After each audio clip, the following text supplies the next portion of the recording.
We have a new stat to look out for in the next couple weeks as well. Oh no. What do we got? Falcons and Panthers play week 6. If they tie, Andy Dalton and Kirk Cousins will be tied for the most for the quarterback with the most ties ever since they introduced them. They would both have 3 ties. We all got to pick a tie that Yeah. week. Manifest We got to it. keep that in our pocket for 2 weeks from now. Oh, Rodrigo Blankenship. Wonder what he's doing these days. Oh.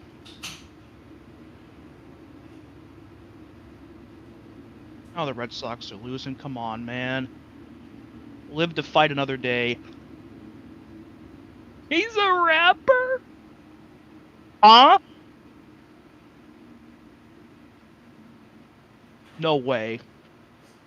He has a SoundCloud! No. It's from 2018, but he still has a SoundCloud.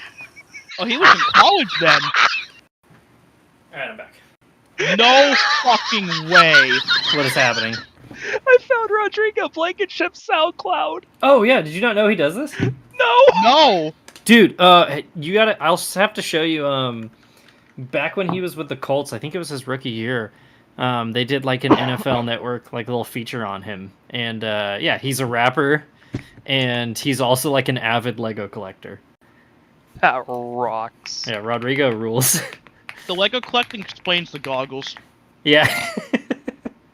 Yeah, so on his personal life section on Wikipedia, Blankenship is a big fan of Lego products and speaks frequently about how he loves building up the big models in particular. Blankenship has also formed a friendship with Lego internet personality Ryan McCullough. An avid shoe collector, Blankenship has amassed a respectable collection of rare sneakers that he keeps at his home, notably owning sneakers with designs that he matches with his socks.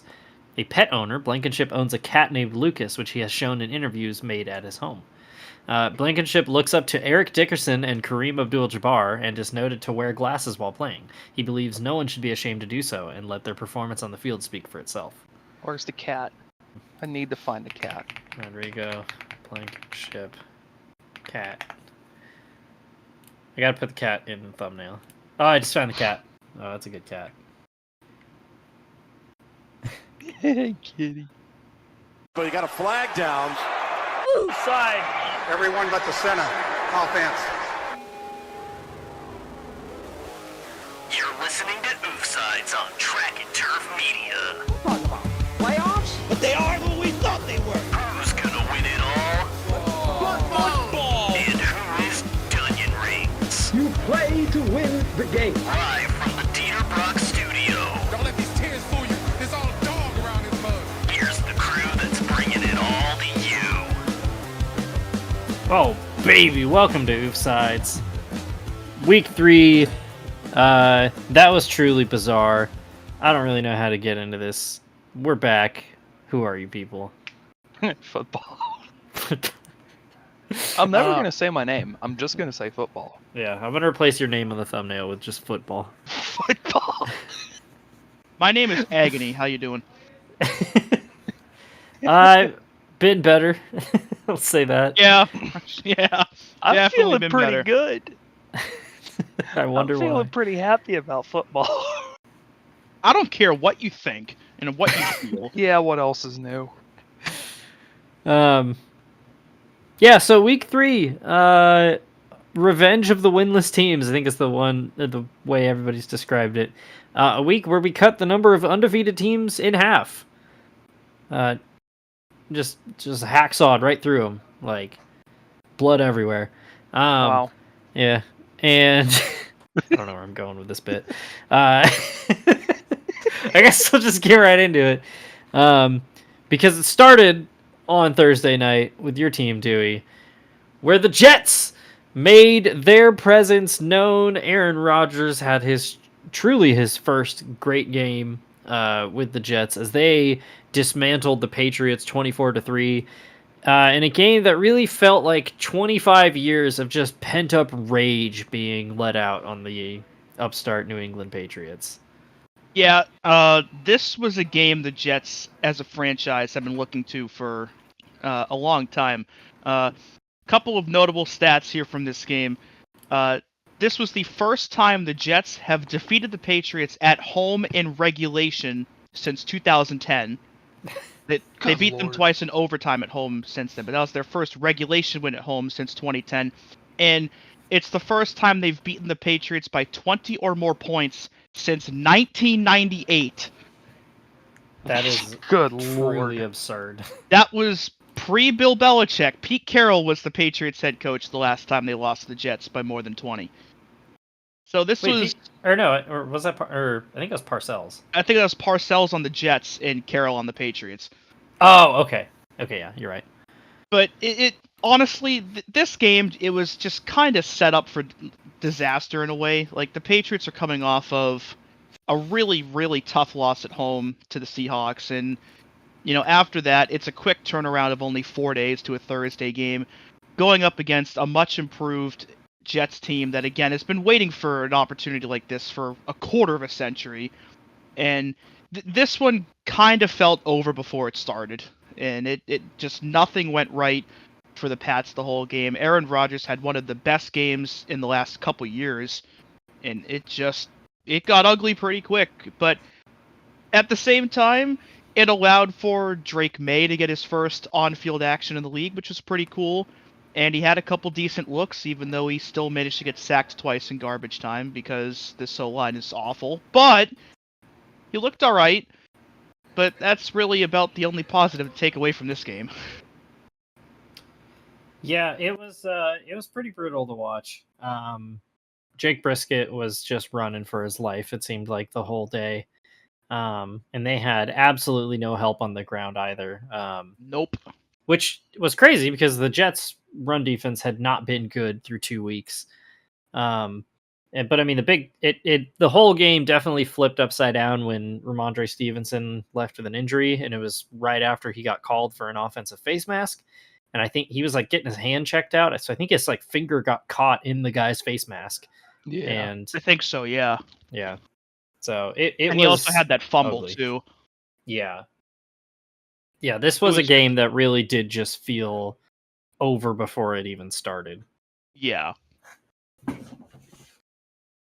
Which, again, is a shame because obviously the Pats had the big win in week 1, and they played the Seahawks really tough in week 2, and were a couple mistakes away from winning that game. But it really felt like kind of nobody put up an effort in this one, and it was a complete 180 from how they started out. And, you know, their next game is, albeit against a very injured team, but a very talented team in the 49ers. So it might not get better from here for a bit. Yeah, because the Patriots, they seem like they have a pretty solid foundation and they seem well coached, but they just don't have a lot of talent. And when you look at the 2 games that they played before this, like those were both games where they got out ahead early and were kind of able to control the game by running the ball. And in this one, you know, they both teams punt and then the Jets immediately go downfield and score. And now they're in, you know, Patriots don't get anything going on their next drive. All of a sudden they're down 14-0 and they're having to play from behind, which they are not built to do that. And it showed. They were also missing Jawan Bentley dearly in this game. Mentioned last week that he was out for the year with that injury he got against the Seahawks, and the middle of that defense between him being out and the aftermath of the Matthew Judon trade, all of a sudden their interior defense is much, much weaker than it was last year, and it very much showed in this game. And if they can't figure out how to tackle better quick, again, teams are going to be able to run all over them the rest of this season, and then be playing from behind about every week. Yeah. There was also, on the Jets side, there was a weird moment in this game in the first half. Yeah, there was. So, like, there's a pretty reasonable explanation for it if you're a lip reader, but then Robert Saleh gives a really weird explanation. So it was after the Patriots went up 14-0, I'm pretty sure, because it was still in the first half.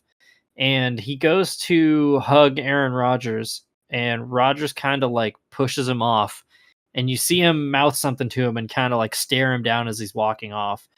I've seen some lip readers say that he's basically telling him, like, too soon, like, this is literally week 3 in the first half. we're not celebrating yet, right? Like it's very early in the year. And then when asked about it, Rogers said something about the defense, which doesn't really make any sense. So I don't know. This is weird. Yeah, who knows? Yeah. It's Aaron Rodgers though, so I'm just gonna assume automatically that he's the one being weird. Yeah, there's definitely gonna be weirdness with Aaron Rodgers. Mm-hmm. That's a given. Yeah. Any other thoughts on this? Other than Aaron Rodgers looked like prime Aaron Rodgers again. Did not look like his Achilles was bugging him at all. He had his mobility back, it seemed. I will much. say one other thing. Braylon Allen looks like he's as much of a weapon as Breece Hall is for the Jets. Yeah. Like, that might be a very, very good two-headed monster developing over there for them to help on the ground. Yeah, this team with two ground threats and Aaron Rodgers under center, I mean, I think they could do great things if they clean up through the rest of the season. Yeah. I'm really interested to see them play the Bills. Oh yeah, that's going to be a very good game. Yeah. It got Alan Lazard involved in the offense again too, because he was a healthy scratch for parts of last year because they just had no idea how to use him. And now Rodgers is back, and it's like, hey, look, it's my favorite receiving target. So Tyler Conklin had a massive game too. Somehow led the Jets in receiving and had was 19 yards of reception or something for a guy that really isn't talked about that much. Yeah. But he looked really, really good. Yeah. So the Jets advanced to 2-1, putting that ugly Week 1 loss behind them. Another team that got, or not another team, but a team that got off the mat and also carrying the performance of a great wide receiver in this game. The Giants upset the Cleveland Browns 21-15. It didn't look like it was going to start out very well for the Giants. They fumbled the opening kickoff and then immediately gave up a Browns touchdown. And then after that, it was all Giants. It really seemed like that. The main, I guess, centerpiece of this game, though, was Malik Neighbors, because good God, that was the right pick. Yeah. Abso-fucking-lutely it was. Yeah, That a lot dude of is just a people. magnet. Yeah. A lot of people kind of derided them for not taking a quarterback when they could have. And maybe in retrospect you will, but he made Daniel Jones look good, especially the touchdown where Daniel Jones just flat out missed him. And Malik Neighbors was like, oh, it's fine, I can go get it. And just pirouetting through the air and comes down with a ridiculous touchdown catch. The Browns just had no answer for them after that first kerfuffle on their first drive. Yeah, that's the vibe I'm getting from the Browns is that their offense is listless. You know, they brought in Ken Dorsey, and we know our feelings and our friends' feelings about Ken Dorsey, and it's really showing that they're running one of the most incompetent offenses in the NFL right now. Yeah, the offense is bad. The defense isn't playing well either. Like we talked about, there's going to be some natural regression from how high the defense was last year. I mean, we even saw it towards the end of last year. But it feels like we just constantly talk about this guy, but it really does come down to Deshaun Watson because he's not the same passer he used to be, and he's not nearly as mobile as he used to be either. Because we saw in multiple short yardage situations where they bring Jameis Winston out, and you're telegraphing exactly what you're doing. And it just raises the question, one of the reasons why Deshaun Watson was so valued was not only his prowess as a passer, but his mobility. And now he can't run. And it's just what does he bring to the table at this point? Yeah. He's just, I feel like him having basically two full years out of football at this point, the game has passed him by. You know, on top of everything that has happened to him off the field, just on the field, he can't put it together anymore. I don't think he has the athleticism necessary to be a successful starter in the league today. Yeah, He also can't hold onto the ball anymore either. He had 2 very costly fumbles in this game and one of them was very late in the game that really took them out of contention to tie or take the lead again. Yeah, not to mention sacked 8 times. Yeah, the Browns O-line is very beat up right now. Yeah, they were at one point in the game missing 4 of their 5 starters, and it's like what you said, Steven, where you're talking about the game passing them by. Is there's been a you're going to hear the too high safety thing beaten to death on broadcast this year because that's what everybody's shifting to because it's a copycat league. But that's something that has only become like the dominant defensive formation over the last 2 or 3 years. And it's mostly been in a response to these guys like Mahomes and Allen and Burrow who just torch people down the field. And that this whole revolution lines up with the time that Deshaun Watson was out of the league for, that season and a half. And then he misses a bunch of last year with injury too. And so you add on his physical prowess has basically disappeared. And now he's being thrown to face defenses that he's never seen before. And he's essentially 2 years behind on a brand new defensive scheme that everybody else. I mean, you look at how many quarterbacks are struggling league wide, like great quarterbacks. Passing numbers are down across the board. So, like, of course, a guy like Watson is basically coming in as a rookie essentially now. Yeah.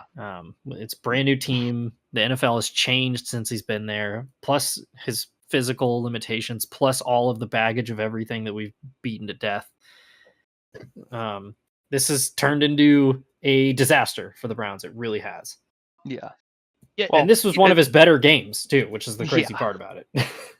Yeah, it's one thing for him to, watch film and try to, analyze where he can try to improve when it comes to these new defensive schemes, because I'm sure, like, if you weren't doing that, you'd be a terrible coordinator and a terrible quarterback. But it's one thing to do that, but it's a whole nother thing, on top of understanding it, to actually go out onto the field and be able to adapt to it and make those quick decisions during a game that'll allow you to beat those kinds of schemes. And it seems like he just doesn't really have that in him to make those decisions and make the right plays. And as a result, this is what we've got now. Yep. So after a pretty shocking week 1 win, it's all coming apart. Or sorry, not week 1, week 2 win against the Jaguars. It's all very quickly coming apart for the Browns. I think the that Giants one's becoming less shocking. Yeah. And the Giants, I mean, this definitely calms people down. Like Daniel Jones still not looking great, but I mean, the him to Malik Neighbors connection is definitely working.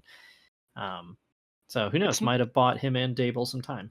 It's not like Daniel Jones is bad. I mean, he threw for 236 yards. He had a QB rating of 109. Yeah. It's not great, but it's not like he's doing terrible out there. I think it's just you got to develop those connections with your receivers, and I feel like with some lucky breaks, this team could pick up some steam heading into the middle of the season. Yeah, because the Daniel Jones talent has never been questioned. It's always been his like in the moment decision making and ball security and things like that. Yeah. So you look at what Dable was able to do with Josh Allen, with how fucking insane he was at the start of his career, and how Josh Allen has developed into the like unbelievably accurate passer he is now. Even though he hasn't been there for the last couple of years, like Dable is a huge part of that. So like there is definitely still hope for Daniel Jones and the Giants. Another team that's definitely going to need some hope for their quarterback. It's the Chicago Bears. Yeah. So I'll start it off by saying I don't think Caleb Williams looked bad in this game. He was far and away the better quarterback because good God, did Anthony Richardson look terrible in this game. But I feel like, you ever feel like time is a flat circle? Yeah. Because that's how I feel with the Bears right now. Because, hey, look at that.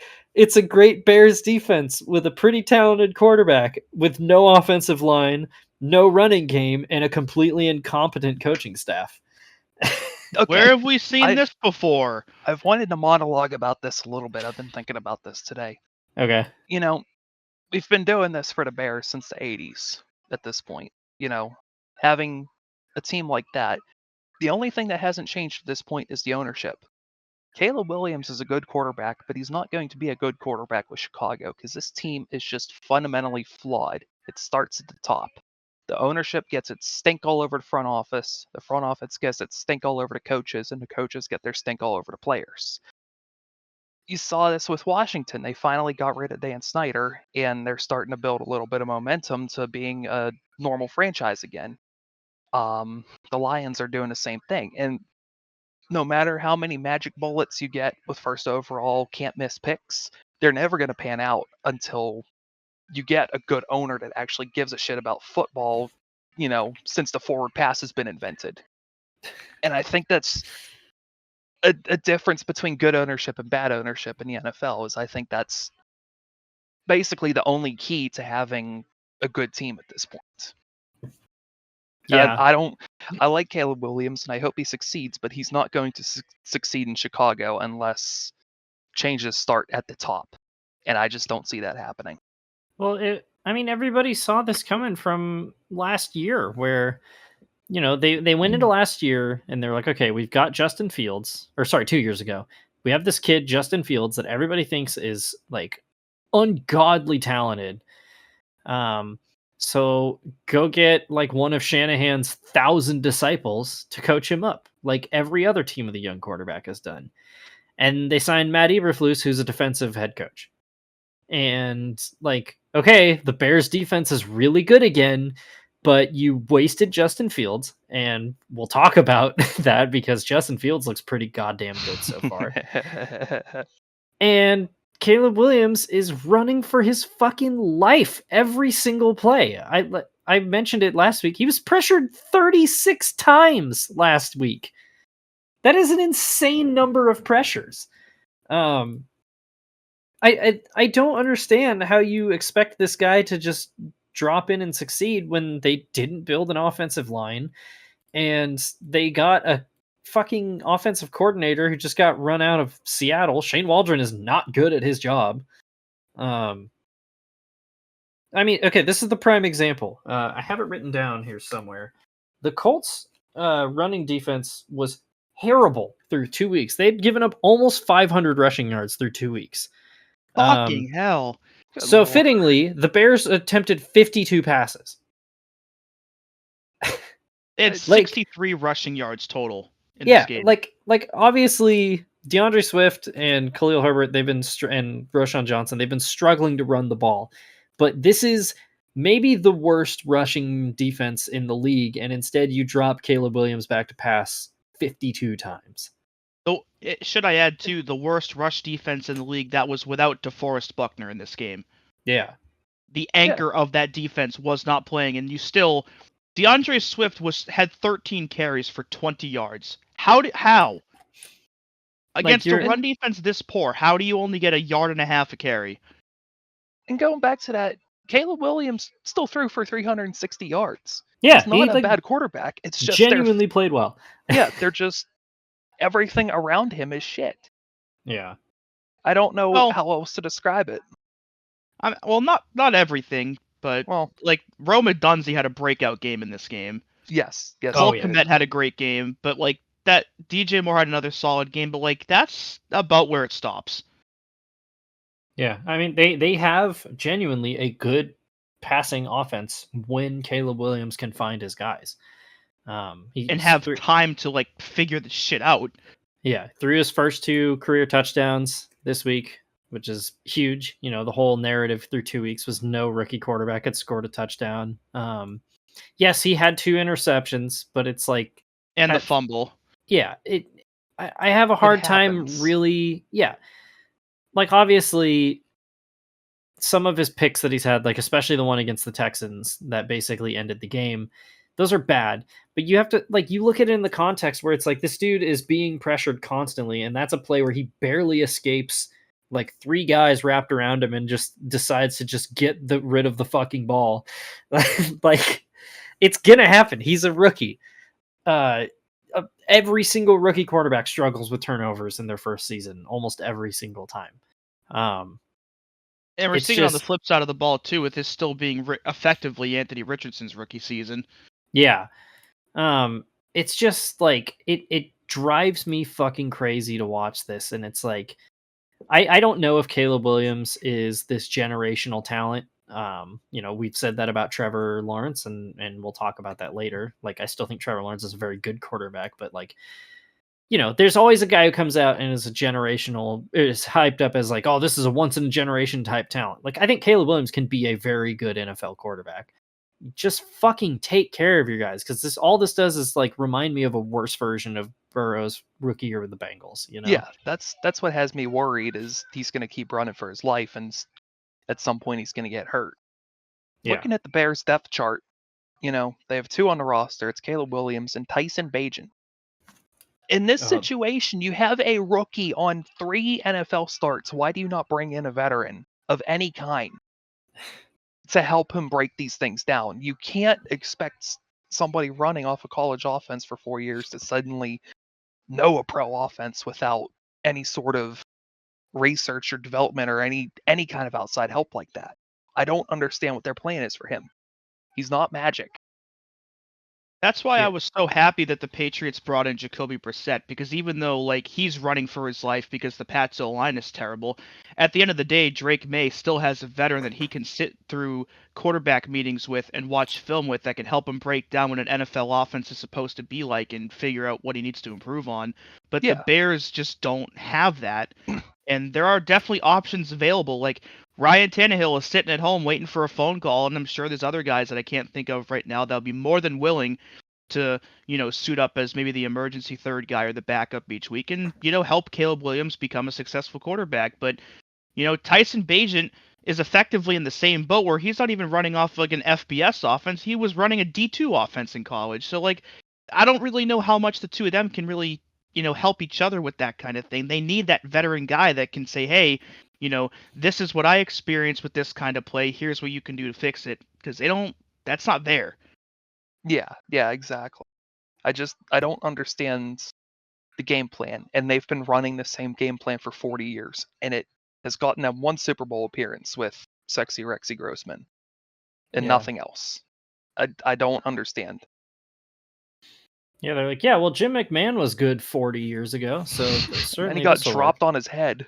Yeah. Yeah, and then the Packers tried to kill him. Season and a half. Yeah.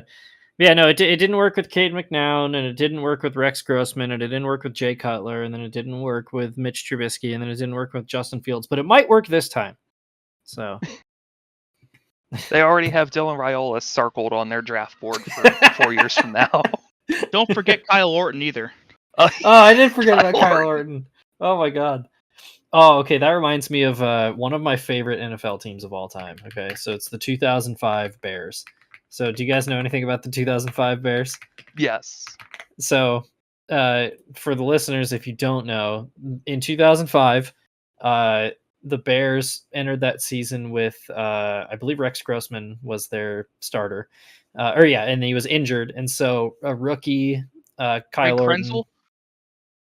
I think Krenzel might have started a game or two, but a rookie Kyle Orton came in as the starting quarterback and started almost the entire season and had maybe the worst full-time season for a quarterback ever. Like, him and Alex Smith both that year had all-time terrible seasons as rookies. And do you want to know what the Bears did that year? What did they do? They went 11-5 and were the number 2 seed. With fuck? The worst offense in the NFL, number 2 seed. So the Bears are so stupid.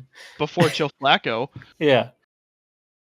Like, it's so funny to go to like the 2005 NFL season like Wikipedia page, and you can look at the leaders and like bottom in every single stat, and every single major offensive stat, the Bears are either 31 or 32, and then you look at where they were seated, and they was like, oh, they won the NFC North. What the Another fuck? thing for Ridiculous. another thing for reference is a Chicago Bears quarterback has never thrown for 4,000 yards in a season. Ever. And they're the only team that's never had a 4,000-yard passer ever. Ever. Everybody else has. You know what I found out recently about that stat?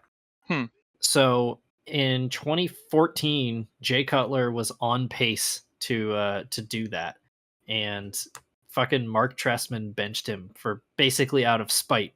And do you want to know which game it was that he got benched that cost them their first ever 4,000 yards season? Was it Which week game? 17? It was not week 17. It was the game in which they punted 10 times and then went home. Fucking hell. The game where they punted away every single possession they had. I forgot about Mark Trestman until you said that too. I'm Who- like who they even 90% fought sure instead? that I'm right. Hang on. That was, let me double check this real quick. 2014 against the Oh, maybe that wasn't that game. It wasn't Jay Cutler in that game. I know that. Oh, maybe that was 2015. Well, for But reference, either way, Cutler got benched in like a late season game and he would have hit 4,000 yards, and Trestman was like, fuck him. for reference, last year in the NFL, 10 quarterbacks threw for 4,000 yards. You have a 1 in 3 shot of doing it every year, and the Bears have never done it as the oldest franchise in the league. Oh my god. It's Also, putrid. to correct it, sorry, the game against the Seahawks was 2015, so I was off by a few weeks. But yeah, like he got benched late in 2014 when he was on pace to break 4,000 yards. So, way to go, Bears. That's terrible. Yeah. Okay, so I just looked it up. The Bears in that game started Jimmy Clausen. Yeah. He went 9 for 17 for 63 yards. Yeah, if you reading their drive-by-drive play-by or summary is so funny because it's literally punt, punt, punt, punt, punt, punt, punt, punt, punt, punt, and then they go home. Dude, imagine having that punter in fantasy that week. Yeah, you would have liked that, wouldn't you? Yeah, I would have.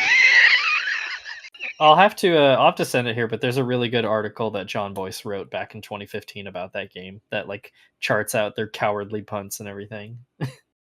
It's great. I know we don't talk about fantasy football in here, but I do feel like I need to bring this point up. Dewey plays fantasy football with us, and we have punters. And actually, no, we'll save it for Monday night. Oh That's where it happened was Monday night. So we'll move on. Yeah. We'll move on. We'll keep that in the keep that in the four. Keep that in the bag. Yeah. That's a surprise tool that can help us later. So the Colts moved to, was it 1 and 2 now, I believe? Yeah, both of them are 1 and 2. Yeah, they're 1 and 2. So God help Caleb Williams. We got to talk about a quarterback who was in that position, but now is thriving. Our boy, Sam Darnold, and the Minnesota Vikings offense destroyed the Houston Texans 34-7 in a game that just was never even close. The Texans were a lot of people's Super Bowl favorites, and the Vikings, I think we all said they were probably going to be pretty bad. And it just goes to show how we know fucking nothing. I think this might have been the single most shocking outcome of the season so far. But over the first 3 weeks. Easily. Yeah, for Sam Darnold to throw 4 touchdowns and for Aaron Jones to get 100 yards on the ground even without a rushing touchdown, you know. Aaron Jones might have been one of the best signings of the offseason by anybody. Yeah, the fact that they can just plug any old guy in there at quarterback and for him to pop off like this and save their season really is just unbelievable. Yeah. I mean, the most shocking thing about this is Sam Darnold, right? Because like 3 years ago, the Panthers started out 3-0 with Darnold as the quarterback, and everybody was like, "Oh shit!" And Darnold was just playing at like a league average level. He is genuinely like slinging it right now. There's that beautiful throw to, or no, that was this the week that he had the like 90-yard touchdown? That was Justin Jefferson. Was that it was last week? week? Okay, yeah. But I mean, he's killing it right now. It's unbelievable how good he looks. Yeah, like it's unsustainable of course. Like he has a 10% touchdown percentage right now. League average is about 4, and that's going to decrease. But even then, he passes the eye test. Yeah. I think Yeah. it's unbelievable the situation that he's been put in, and he's flourishing. Yeah, I mean, just goes to show how good Kevin O'Connell has been running this Vikings team, because of the way he coached up Josh Dobbs last year, and now he's got Sam Darnold playing at such a high level. Like you guys mentioned, Aaron Jones looks like the pickup of the season. And on the other side, like this defense with Brian Flores, Brian Flores is getting a head coaching job after this season at this rate. Like last year was not a fluke. They blitzed CJ Stroud like crazy all day, picked him off twice. We got Davis Mills at one point in this game. A sight for sore eyes. Wait a second. The Texans have a running back named British Brooks. What? Oh yeah. Oh, he's a fullback. That's awesome. Oh, hell yeah. We got Nick Mullins in this game briefly as well.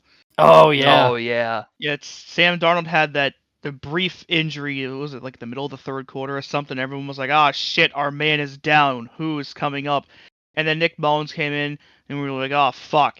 And then Sam Darnold came back in like 2 plays later, and we were like, "Oh, all right, we're back. We're good. Yeah, he's okay. Everything's fine."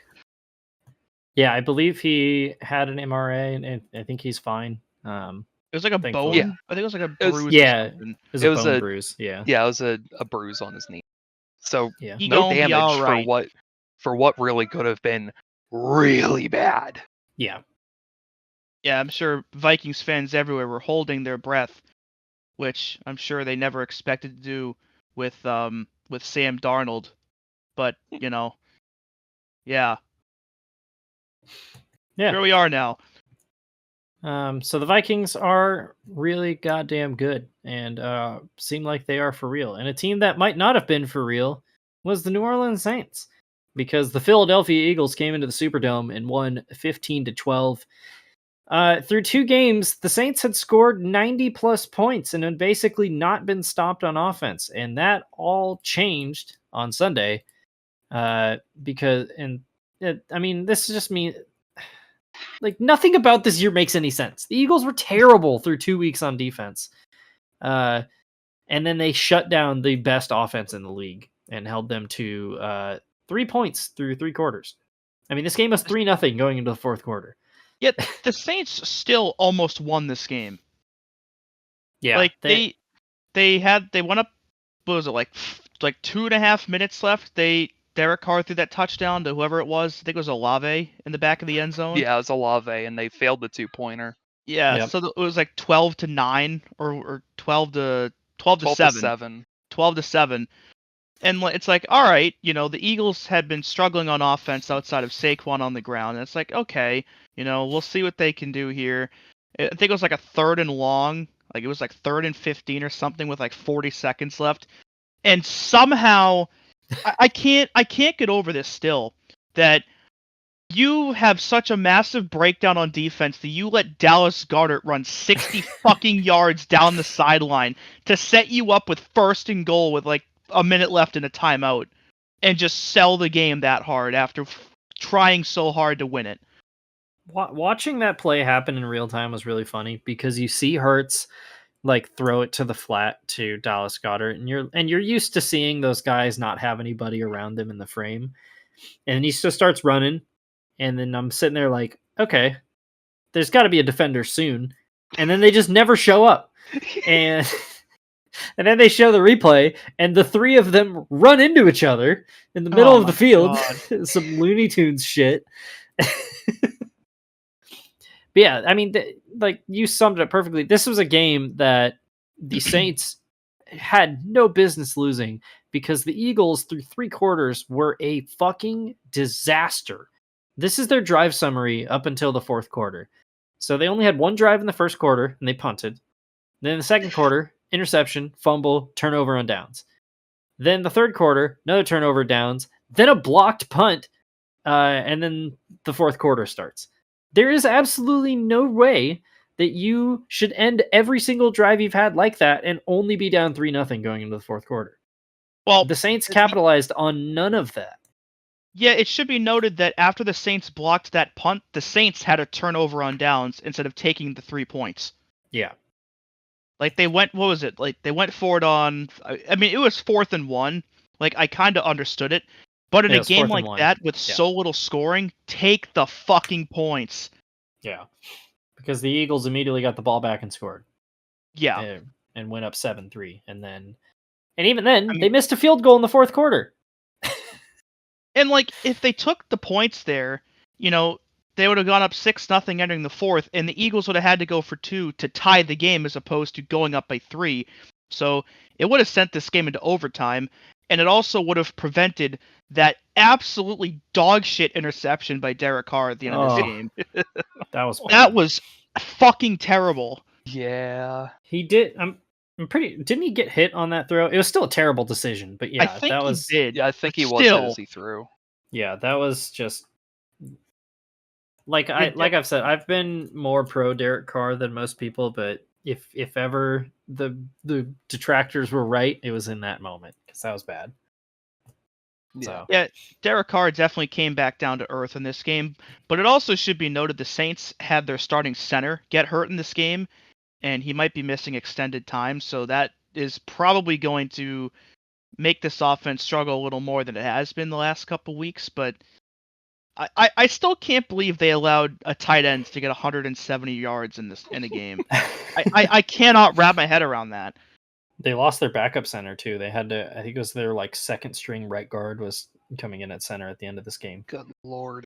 Like, and like I don't like if you had told me before looking at the stat line that Jalen Hurts threw for 300 yards, I would not have believed you at all because it certainly didn't feel like that.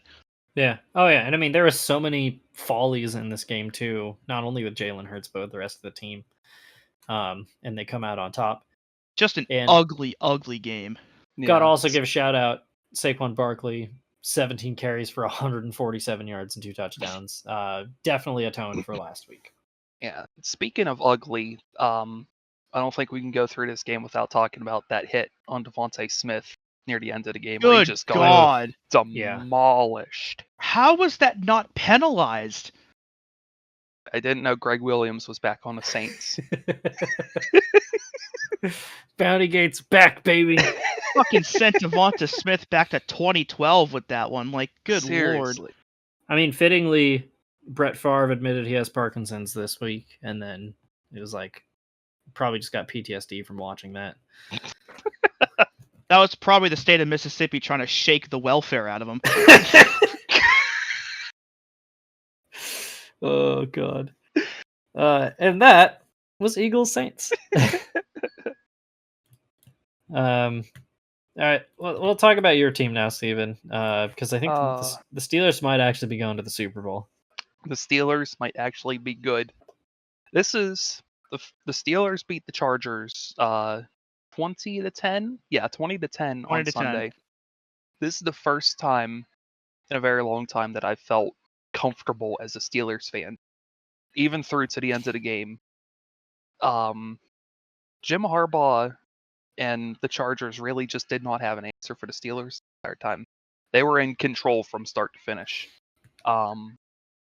Having Fields throw for 250 yards through the air and getting his first touchdown on just an unbelievable, just beautiful throw That was so to Calvin Austin to the middle of the field past the sticks.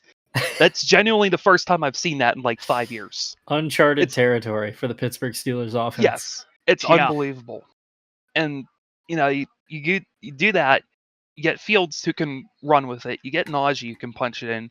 Cordero Patterson had a breakout game today, getting the ball moving when it counted, and obviously just a buzzsaw on defense. Like, this is the most rounded team for the Steelers that I can remember in a very long time. I really hope they can keep it rolling. I think they took the way the Chargers were playing personally coming into this game, because the way the Chargers were playing was just like, we're going to be big, and tough, and we're going to run the shit out of the ball, and we're going to play tough defense. And the Steelers are like, wait, that's our job. Yeah, we do that, but better. Yeah. And it is worth noting, coming into this game, Justin Herbert is dealing with some sort of ankle injury. Which he re-aggravated in the game. He did leave the game at one point, so we did see NFL young boy Taylor Heineke under center. Yeah! I love that nickname so much. It's so fitting. It really is. But, like, one of Herbert's strengths is, he can throw on the move so well, and he could not move in this game. And It's just smothered by the line. Having Herbig Joe Alt and got hurt in Hayward, this game, too. Yeah, Joe Alt had his issues. He'll still be a stud, but between the line of Herbig and Hayward and Watt and Alex Highsmith, who I think got hurt, It's a buzzsaw on defense. It makes me feel more confident in the defense than the offense, but the offense is still good. Yeah. Landon Roberts had a sack in this game? Oh, yeah. I did not know he was on the Steelers. Patriots damn. legend. Let's fucking go. Yeah, Yeah, hopefully they can keep it up, and this team might actually go to the Super Bowl. I won't know what to do with myself. Yeah, worth noting, too, the Steelers in this game became the first team since the 2009 Broncos to allow 10 or fewer points in their first 3 games of the season. Hey, that team must have been pretty good. What did they do? Yeah. Who was their head coach again? Friend of the show, Kyle Orton, was the starting quarterback. Yeah, he was. Actually, it is funny how cyclical this goes, because that was the year that they pissed off Jay Cutler and he got traded to the Bears. Bears.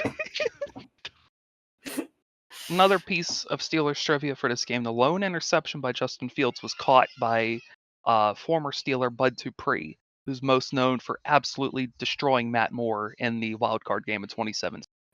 And then Bud Dupree go to the Chargers? I literally have the encroachment picture of Mike Tomlin as the icon for this soundbite. We do not care.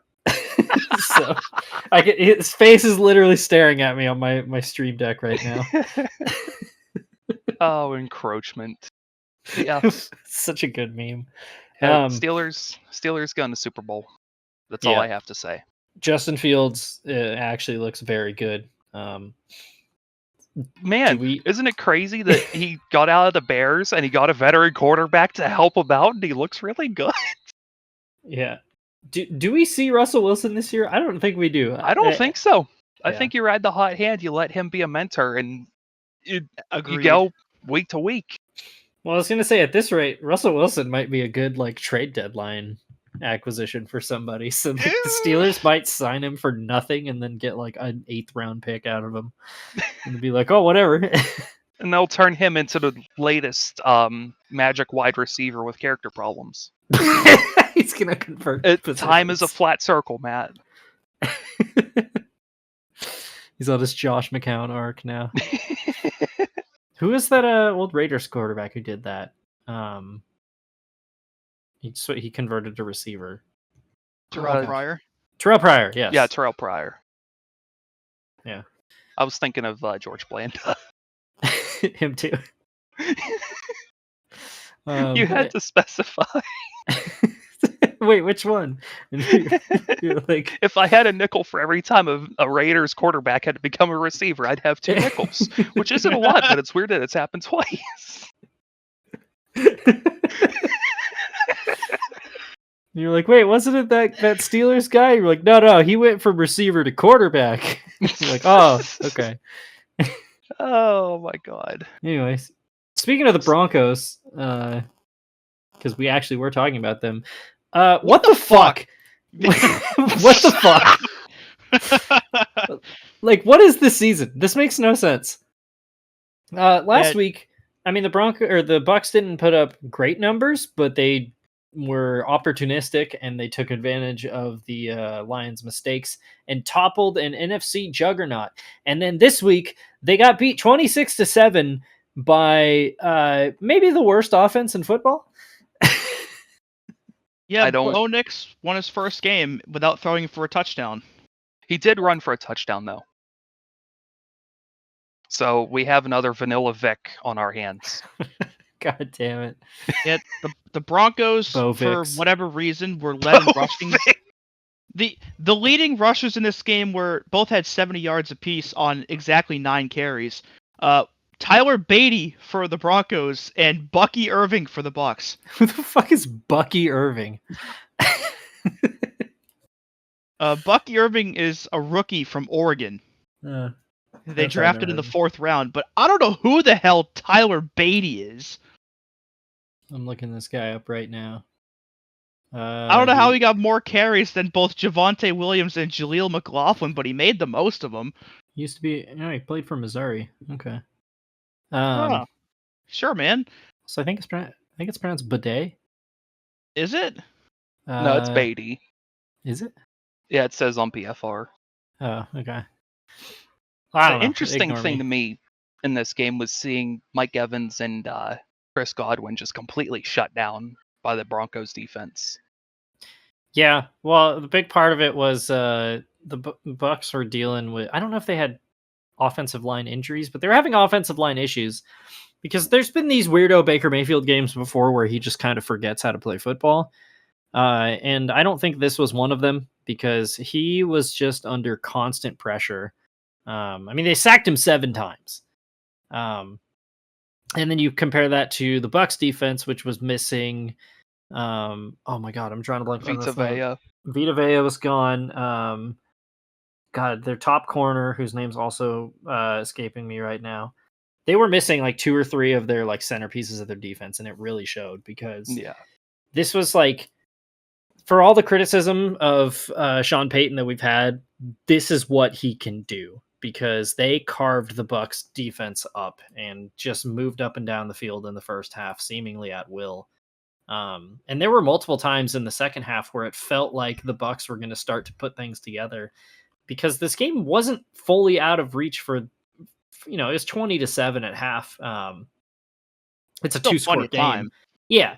But I mean, this is a very good Bucks offense and they just never got rolling. Yeah, I don't know.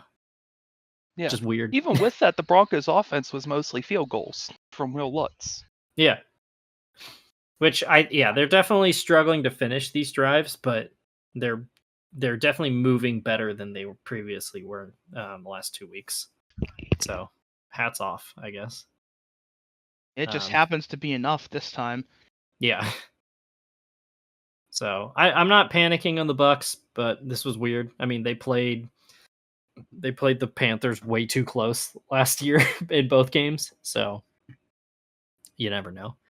But We've gone back to any given Sunday for football. Goes to show we really don't know anything. So Yeah. And you know who else we didn't know anything about is Malik Willis because what the fuck? Yeah, what the fuck? Again. Yeah, again, running theme, what the fuck? The Green Bay Packers. Who needs Jordan Love? Quarterback controversy? Is that what I'm smelling right now? The Packers with their backup Malik Willis in the Malik Willis revenge game devastate the Tennessee Titans. I don't know if this actually no, this one was pretty disastrous for Will Levis. What am I talking about? We have the new Jameis Winston though, because you can count on some incredible talent and some just bafflingly hilarious mistakes by the Titans signal caller. I don't even know how to start to get into this game because this was another one that just was never even close. What the fuck? Yeah, what the fuck? What is this year? They actually let Malik Willis throw it this week. He was 13 of 19 for 200 yards and a touchdown. But I do like what did the Titans do with Will Levis? I don't remember him being this erratic last year. I mean, you got a new coach and you basically throw the entire team around a second-year player, and I think he's going to start to get the jitters. And I guess we do have a white Jameis now. Yeah, need a second one because I think Daniel Jones was already that. Oh, that's true. The Mayo Man. A second white Jameis has stretched us God damn it. God. It was funny though, because a lot of people kind of hyped this up as like the Malik Willis revenge game, and Malik Willis was just like, "No, man, I don't have any hard feelings. I mean, I got paid every day I was there. Like they brought me into the league, so that's pretty cool." And everybody was just like, "Oh, I wanted him to be mad." It should be noted though that like Will Levis did have a couple of decent throws in this game, and like looking at it without binoculars, 26 of 34 for 260 isn't that bad, but it's just another week and another what the fuck are you doing Will Levis turnover. It's like a recurring theme now this year. It's just like, what shitty way is he going to turn the ball over this week? And sure enough, we got addition 3. The picture that will be in the thumbnail of him laying face down on the ground with a Packer on top of his head. Yeah, I mean that's been the most frustrating thing about Will Levis is like he has the talent. It's a lot like Daniel Jones. Like everybody's gonna look at his highlights and be like, "Holy shit, this guy!" And then you see the like weird flip backwards pass fumble that he had last week, and you're like, "What are you doing?" Yeah. I just can't make heads or tails of him, and being sacked 8 times certainly did not help. Yeah. No.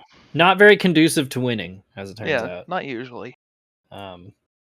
So the Titans definitely in trouble. There's a pick to the house by Jair Alexander. Yeah. That was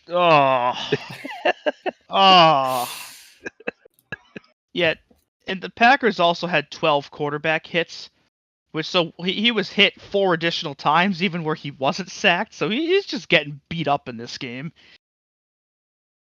Not ideal for success. Yeah, not great. No. So fun times in Nashville. Are they? No, they're one of 3 0-3 teams still. That's right. So things are not looking very good. And I thought they could be a wild card team. Yeah. Dude, I have had some like the worst takes imaginable to start off this season. I need to like have a hard reset and like get my mind back in the game. It's not going well. Yeah. Well, do you want to know what maybe your most poorly aged take was? Was the Panthers going 0-17 because again, what the fuck? The Red Rifle is back.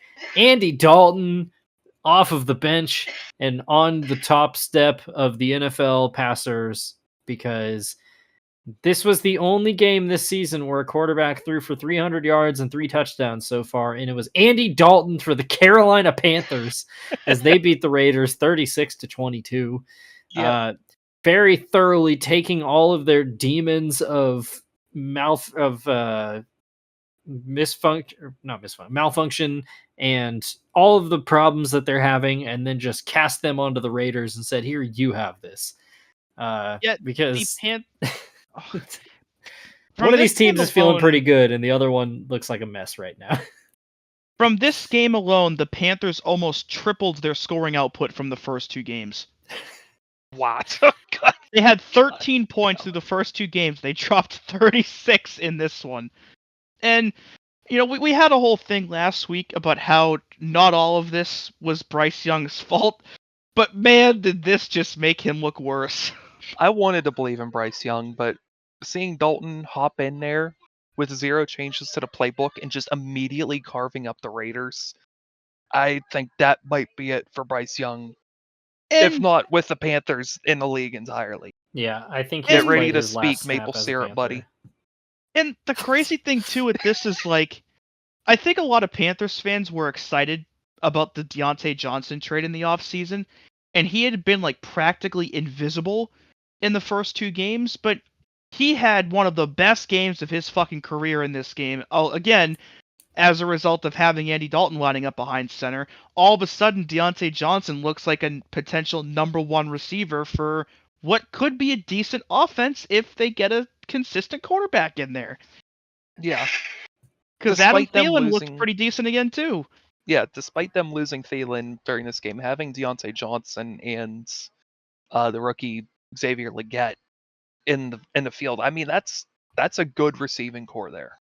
This team really is not that bad. I think it's just Bryce Young was that bad. Chuba Hubbard finally had a good game too. I think this was a game a lot of people were expecting him to have like last year, and he finally, showed up and got 114 yards on 5 yards a carry. And if he can do that every week too, all of a sudden, maybe my take on the Panthers finishing ahead of the Saints doesn't look as terrible now. This might be able to be salvaged. Yeah. Like what you're saying about Bryce Young, like I wonder what the future is going to hold for Bryce Young, because I really do think him getting benched, it's 18 games into his career as the first overall pick, is the quickest benching and like the history of players taken in that position.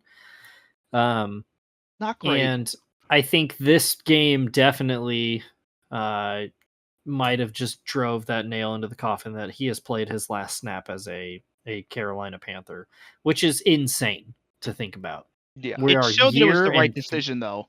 Yeah, a year and 3 games in, and historians are going to look back at this and wonder how did the Panthers take somebody who looked like a surefire hit?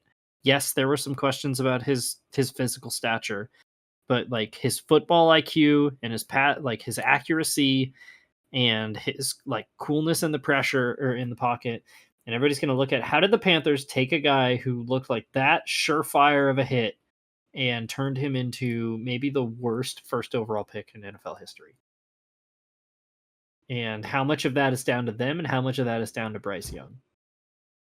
Yeah, like I said about Caleb Williams earlier, the stink starts at the top, and it's David Tepper just fucking every single thing up that he can. Yeah. And I think this is going to be the defining feature of his ownership of the Panthers. Yeah, it says something when you got to remember that Andy Dalton played for Mike Brown, like pre-Joe Burrow, when they were like, oh, we should actually try. So if you manage to get to out fuck up your quarterback, Mike Brown, and that guy comes into your organization and shows you how it's done, like you said, start learning maple syrup. So. Shit, he might not. This might not even be maple syrup. This might be like NFL Europe, man. He's gonna go to the Israeli Football League at this rate. Ready which to is an start actual learning thing. Torah, buddy. There's a better joke I could make, but I'm not gonna go there. Yeah, that stone might be better left unturned. Yeah, use your imagination on that one. Yeah. On the Raiders side, though, man, I really like Antonio Pierce, but he is like speed running how to like look as panicked as a head coach as possible. Because Gardner Minshew was not the problem in this game, I don't think. Like the lack of experience is showing. Yeah, Gardner Minshew is like in most statistical categories like a top 10 quarterback this year, which not really saying much because quarterbacks are really bad this year, but he was fine. They put Aiden O'Connell in. This was a blowout. That's fine. Whatever.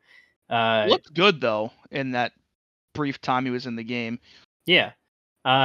He did, Aiden O'Connell. Antonio Pierce did say something along the lines of like, we had players making business decisions, so we're going to make some business decisions. And it's like, it's week 3. Maybe chill out. A lot of people thought that might have been about Devontae Adams, though. Yeah, I heard some people also saying that about Max Crosby because he was completely shut out of this game. I don't necessarily know who he's talking about, but yeah, it's very kind of hard to tell. Between that, not using the rock, Zamir White's right there, and Alexander Madison, Yeah. I don't know what their game plan is here. I don't understand it. Yeah. And they had he also left the door open for a quarterback change next week and then kind of changed his mind on that and said Gardner is the starter for next week. It's just it's odd. This team was like the ultimate good vibes team coming into this year. And last week everybody's riding high and Gardner Minshew was great. And then this week he plays kind of okay. and they get thrashed by Andy Dalton and the vaunted Carolina Panthers offense, and all of a sudden they're tail spinning. So Yeah. just keep an eye out on this one. Yeah. See if they start to spiral. Yeah. A team that is also spiraling is the Miami Dolphins. Boy. We knew Tua's injury was going to be tough on this team, but we didn't know it was going to be this tough because they had no answer for the Seattle Seahawks, who advanced to 3-0 with a dominant 24-3 win. It's all in a battle of the Mike Mick names. Mike McDonald schooled Mike McDaniel, and the Dolphins are left licking their wounds, literally and figuratively, because with Tua out indefinitely, or not indefinitely, but for the time being, we don't have a timetable on when he'll be back. Skylar Thompson was not great and got hurt, and it was Tim Boyle season. Yeah, Tim Boyle appearance. He went 7 for 13 for 79 yards. I will And not was be sacked making once. Tim Boyle a theme song, in case anybody's wondering.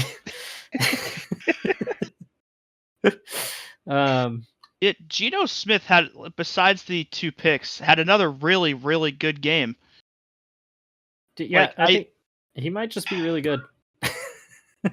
I think with all the injuries this year and all the struggles a lot of players are having, I think if he can keep this up, we might be having Geno Smith MVP conversations by about week 10.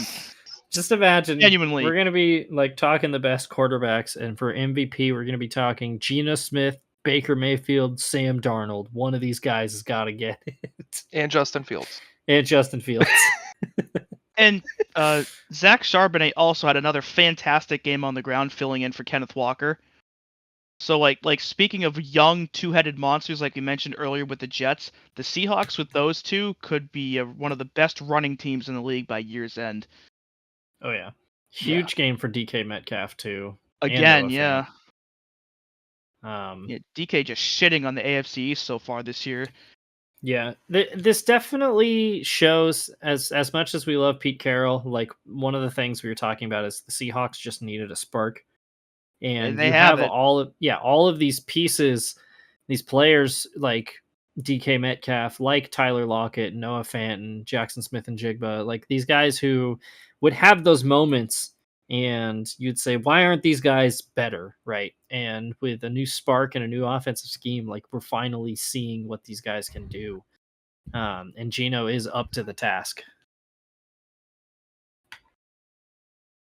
Yeah, this I'm tempted to Dunyan Rings the Dolphins also after this week, because this was about as disastrous as it could have gone. It's ugly. I'm not going to Dunyan Rings them yet, because at the end of the day, this is still a very, very talented roster, and there's some reports coming out that Tyler Huntley might be starting for them this week. So if he does, I at least want to see how this offense plays with Tyler Huntley behind the center before, like, absolutely Dunyan Ringsing them. However, if Skylar Thompson starts the majority of the rest of the year, I think that's a safe bet. Yeah. Well, Skylar Thompson is not a starting level quarterback. Like, they're going to have to get somebody if they don't want to bail on the season completely. Mentioned last week, Ryan Tannehill's sitting there, and he's got familiarity with that team. Yeah, that's true. Bring the boy home. His line might get a little busy this week. You never know. They do have, so they have essentially like 3 straight cornered animal games after this, which is just like all 3 of these are teams that desperately need to win, because it's Titans, or the Titans come to town, which that is a winnable game, but that's a game that both teams are looking at like, okay, we have to get off the mat with this one, right? Like if the Titans lose that, like they're all done. of a sudden fixed, but there's a dark cloud hanging over them. So let's say the Dolphins escape that, then they have to play the Patriots, which are probably going to be in the same situation by that point. New England. In New England. Hey, it'd be nice if they could beat the Dolphins again for once. It's been a while. Yeah. And then they play the Colts. Maybe Drake May might be starting by then. Yeah. Colts in Indy. Yeah. So those are 3 games against what looks like pretty Well- bad teams that are in must-win positions already, right? Well, in looking even beyond that, Arizona has showed that they're a very formidable offense, who they got after Indy, and then it's at Buffalo, who they just got thrashed by with Tua playing. Yeah. So they need to win like at least 2 of those games, because that's 2 really tough teams. The Rams are no slouch. God knows what you're going to get from the Raiders. Packers, Jets twice, Texans, 49ers, those are all on their schedule to close out the year. So And then the Cleveland defense, if it gets itself together by the end of the year, and then another Jets game. yeah. And So- I wouldn't even count out the Pats game in Miami either. Like, they could lose every single one of those. They could win every single one of those, but Yeah, these it next could 3 definitely games be are better. these next 3 games are definitely going to set them up for the rest of the season. Because if they're after Cardinals, Dolphins, if they're sitting, or Cardinals and Bills, if they're sitting at 3-5, you're like, okay, it's not good, but it's okay. But if they're sitting at 1-7, If they're that's it. even 1-5, I think they're done. Yeah. yeah, At that point, you might as well start shipping out your players and going for a draft pick. Just Yeah. punt on the seat. Yeah. so yeah, so The Seahawks, though, being the only 3-0 team in that division, was certainly not the team I would have picked for that. Yeah. yeah, I mean that division really doesn't make a lot of sense right now. No. Which Speaking of that division, yeah. the Arizona Cardinals lost 20-10 to the Detroit Lions. 2013. 20. What the hell? This says 20-10, Dewey. Dewey. Dewey. You're Oh, fired. it was 20-10 last night. Okay, well, they still fucking lost. Who Yeah. cares? So, man, the Cardinals, they're so close, man. They're almost there. Like, you can see what they're building. Yeah. But there's no way to really talk about this game without talking about the end of the first half. Because no team has been on the wrong end of bad ref shenanigans more than the Detroit Lions. And while I'm not saying they should always get or how am I trying to word this? Like, I don't think that precedent means that we should just be okay with the refs blowing it in their favor for once. This was brutal. Yeah. This was ugly. So basically what happened is this is right before half. It's right before the 2-minute warning, and the Lions are getting ready to run a play. The officials are trying to blow it dead because of the 2-minute warning, but it's really close if they got the play off in time. Jared Goff gets hit. Did he fumble it, or was it interception? It was a pick. It would have been a pick 6. Yeah, and I it's think. picked and is run all the way back, except the officials blew it dead because of the 2-minute warning. And then on video review, they blew it dead at 2:01 on the clock, so the play should have stood if officiated correctly. And instead, the Lions get to keep the ball, and like immediately afterwards, they run that hook and lateral play, and that's a 14-point swing, and they win this game by 7. Now, yes, you could say that if the pick 6 stands, the Lions can get the ball back and still score before half, because it would have been like a minute 55 to go with this vaunted offense. But still, that's at least 7 points taken off the board for the Cardinals, and they lost by 7. So it's a disaster. I know refs are human and it's going to happen, but like, that's a big play to fuck up, Like, it couldn't have just been like, oh, they ran a play and the officials blew it dead a second early. No, this was a turnover and a score in what ended up being an extremely tight game. And it sucks.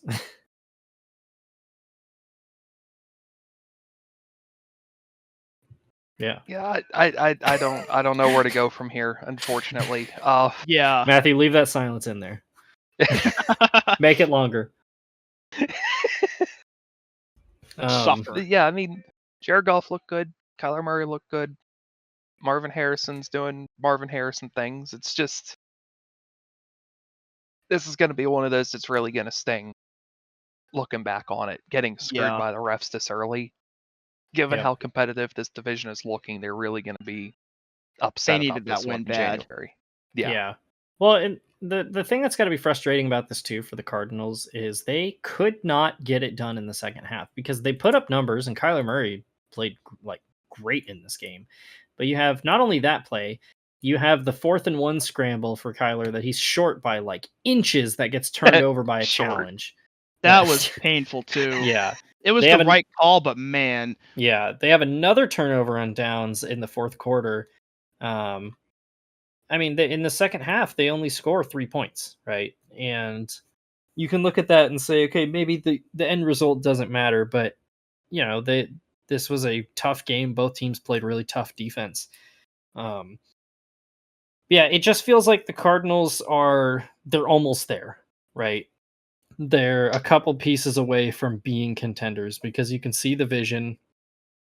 I've always thought that how out everybody was on Kyler Murray after the last 2 seasons, I always thought was kind of crazy, and it's showing. I mean, he's playing great, but it's just a matter of them finishing these games out. And I mean, the Lions are such a good team, even if Jared Goff hasn't had the prettiest start to the season. I mean, David Montgomery and Jahmyr Gibbs are absolute monsters on the ground.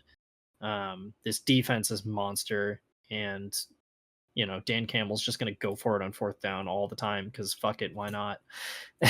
So, yeah, it sucks that this game has to be clouded with that controversy because it was a really good game. But it is also nice to see the Lions not be screwed over by it for once. Uncharted territory. Any other thoughts on this game?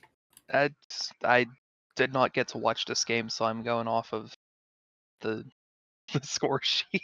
Yeah. Oh, Greg Dortch update, by the way. 3 catches for 35 yards. Cause he is Greg George, short king, God damn it. out of Glendale's football team, scoring all the touchdowns for you. Punt return man, kickoffs too. He's Greg Dortch. And that was the Greg Dortch update. And onward we go. Down to Dallas, where the Ravens beat the Cowboys 28. I'm not really surprised by this one. It was the game of the stoppable force versus the movable object. It was the team that does nothing but blow fourth quarter leads versus the team that does fuck all through 3 and then likes to make it close in garbage time. And would you guess what happened? The Ravens come out on top 28-25. They made it interesting. For once, I'm not going to shit on Dak Prescott. Because the Cowboys are just not a very good team right now. Man, did the Ravens try so hard to blow this, though. My God. They really genuinely tried. I mean, they jumped out to a 28-6 lead, and then gave up 19 to the Cowboys in the fourth quarter. But yeah, the Cowboys are a mess right now. I mean, Rico Dowdle is their lead rusher.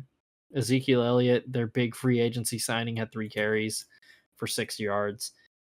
CeeDee Lamb has not really been much of a factor this season. Kevontae Turpin looks good, but like Dak Prescott put up almost 400 yards and 2 touchdowns. And they made it close, but they just couldn't, they converted a onside kick, but couldn't get the stop at the end of the game to get the ball back. But I mean, this game played out exactly how I thought it was going to. The Ravens have blown, I think it's like 8 fourth quarter 10-point leads over the last 2 years, and lost, and they just about added another one in this game, but Lamar Jackson sealed it, I believe running for the first down on the final drive. But it's, I don't have a lot of faith in either of these teams right now. I really don't. Yeah, This is the first time basically in my life that the Ravens don't look at least good. Yeah. If they close this out, even if they just score it again, like put up a field goal in the fourth quarter or something, like have a lot less concerns about it, but this just keeps happening. Yeah. They take their foot off the gas way too early. Yeah. I mean, they had Derrick Henry run for 150 yards and 2 touchdowns, and even then that wasn't enough to stop them from almost blowing. Yeah. Also, big shout out. The Cowboys apparently were like interested in Derrick Henry and then lowballed him with their offer. And then Derrick Henry comes into your house and destroys you. And Funny how that works. Somebody asked Jerry Jones about it, and he was like, "Oh, we couldn't afford him." And it was like, "Yeah, okay." Bullshit. How much money did you just give Dak and CeeDee Lamb? So, yeah, I think that's one of the big takeaways too. Is like CeeDee Lamb is like an all-timer in bad body language in this game. Oh God, yeah. I don't think he's going to be there much longer at this point. Who, CeeDee Lamb or Dak? Yeah. Well, they just signed him to a huge They contract. extended him, yeah. Did they? Yeah. Yeah. Like right before week 1. Oh yeah, they did. Yeah. What the hell am I talking Dak's about? extension was right before week 1 too. That's right. I don't know. The vibes are off in Dallas. Like, they're not good, but they're more not good than usual.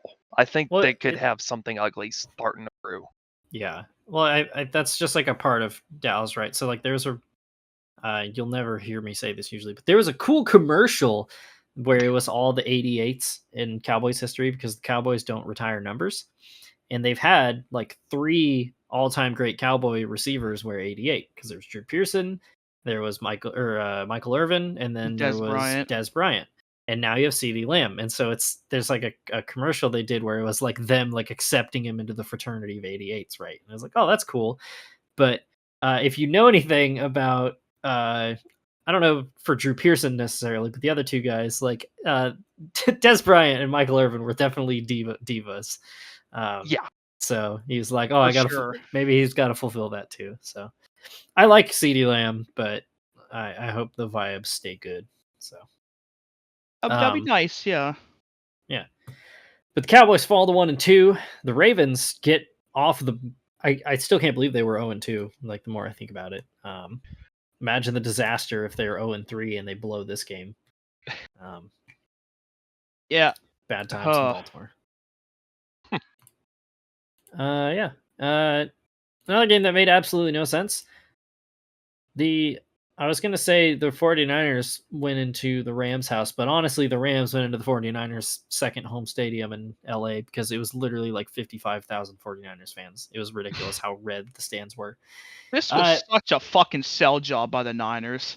This was a game that I watched from basically the opening kickoff, and then I had some things going on, so I kind of missed the middle 2 quarters, and then when I came back, I was like, what? Why are the Rams in this?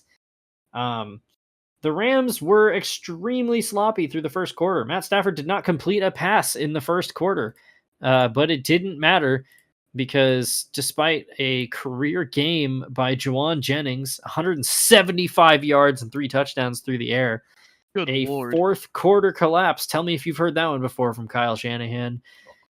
And 13 points by the Rams put the LA team on top, get them off of the floor, and even their record with the 49ers. This was a game the Rams had no business winning. Yeah. Well, I mean, you put in Shanahan's tendency to choke and Matt Stafford's ability in the fourth quarter, it kind of made sense that this was going to happen eventually. Yeah. This is a Rams team that was missing Cooper Kupp, that was missing Puka Nacua. They're missing, the 49ers are missing Deebo Samuel. They're missing Christian McCaffrey. So it was a lot of backups. And it's a game that you look at on paper. Brock Purdy was great in this game. Like a great stat line. Just watching him, some of the throws he was making and just like moving safeties and linebackers with his eyes, like top level shit. Jordan Mason had another good game. And like we mentioned, Juwan Jennings, but they just couldn't close it down. And it was a lot like we've talked about with certain games where you leave the door cracked open and the Rams just burst it open and refused to go away. And I mean, the big part of it is they miss a field goal in the fourth quarter. The Rams immediately get the ball and score a touchdown to tie it. And then they kick the game-winning field goal with 2 seconds left to play. So, yeah, tough loss, but I genuinely did not see it coming from like how the first half went for the Rams. It was wild. Well, we should also mention that the only reason the Rams got that field goal at the end was that big ass DPI penalty at the very end. Oh, yeah, that too. They had a little bit of help there. Yeah. Yeah, I was gonna say Lenore was flagged for holding illegal use of hands on that play, and then there was also a DPI on that same play. So Just do everything wrong at once. They can't penalize you more, so you might as well go for it, right? yeah, exactly. Just get all the penalties. Yeah. Yeah, the 49ers were penalized 7 times for 111 yards. So, Yeah, you can't do that and still win. yeah, bad news. So, with them not having Debo, not having McCaffrey, not having, Nick Bosa's already banged up in week 3. It might be a rough road for the Niners moving forward. Yeah, it might be another one of those weirdo Shanahan seasons where they go like 4-13. Yeah. Another thing is, still, I think I brought this up last week, Brandon Ayuk has still been invisible in the Niners offense. Yeah, that is definitely concerning, especially because of the weirdness of the holdout. And then they get the contract signed. I don't know if maybe it was missed time from not practicing from the holdout, but whatever it was, it's bad vibes. Yeah. Yeah, going 5 for 10, 48 yards through the air just is not like him. No. I don't understand what they're going to end up doing with him this season. Yeah. And that was 49ers Rams. Speaking of bad calls and bad officiating, we go to Atlanta for Sunday Night Football, where, try as they might, the Falcons just couldn't finish a drive out at the end of this game. And the Chiefs, working their usual bullshit, come out on top 22-17. The fourth quarter of this game was infuriating to watch.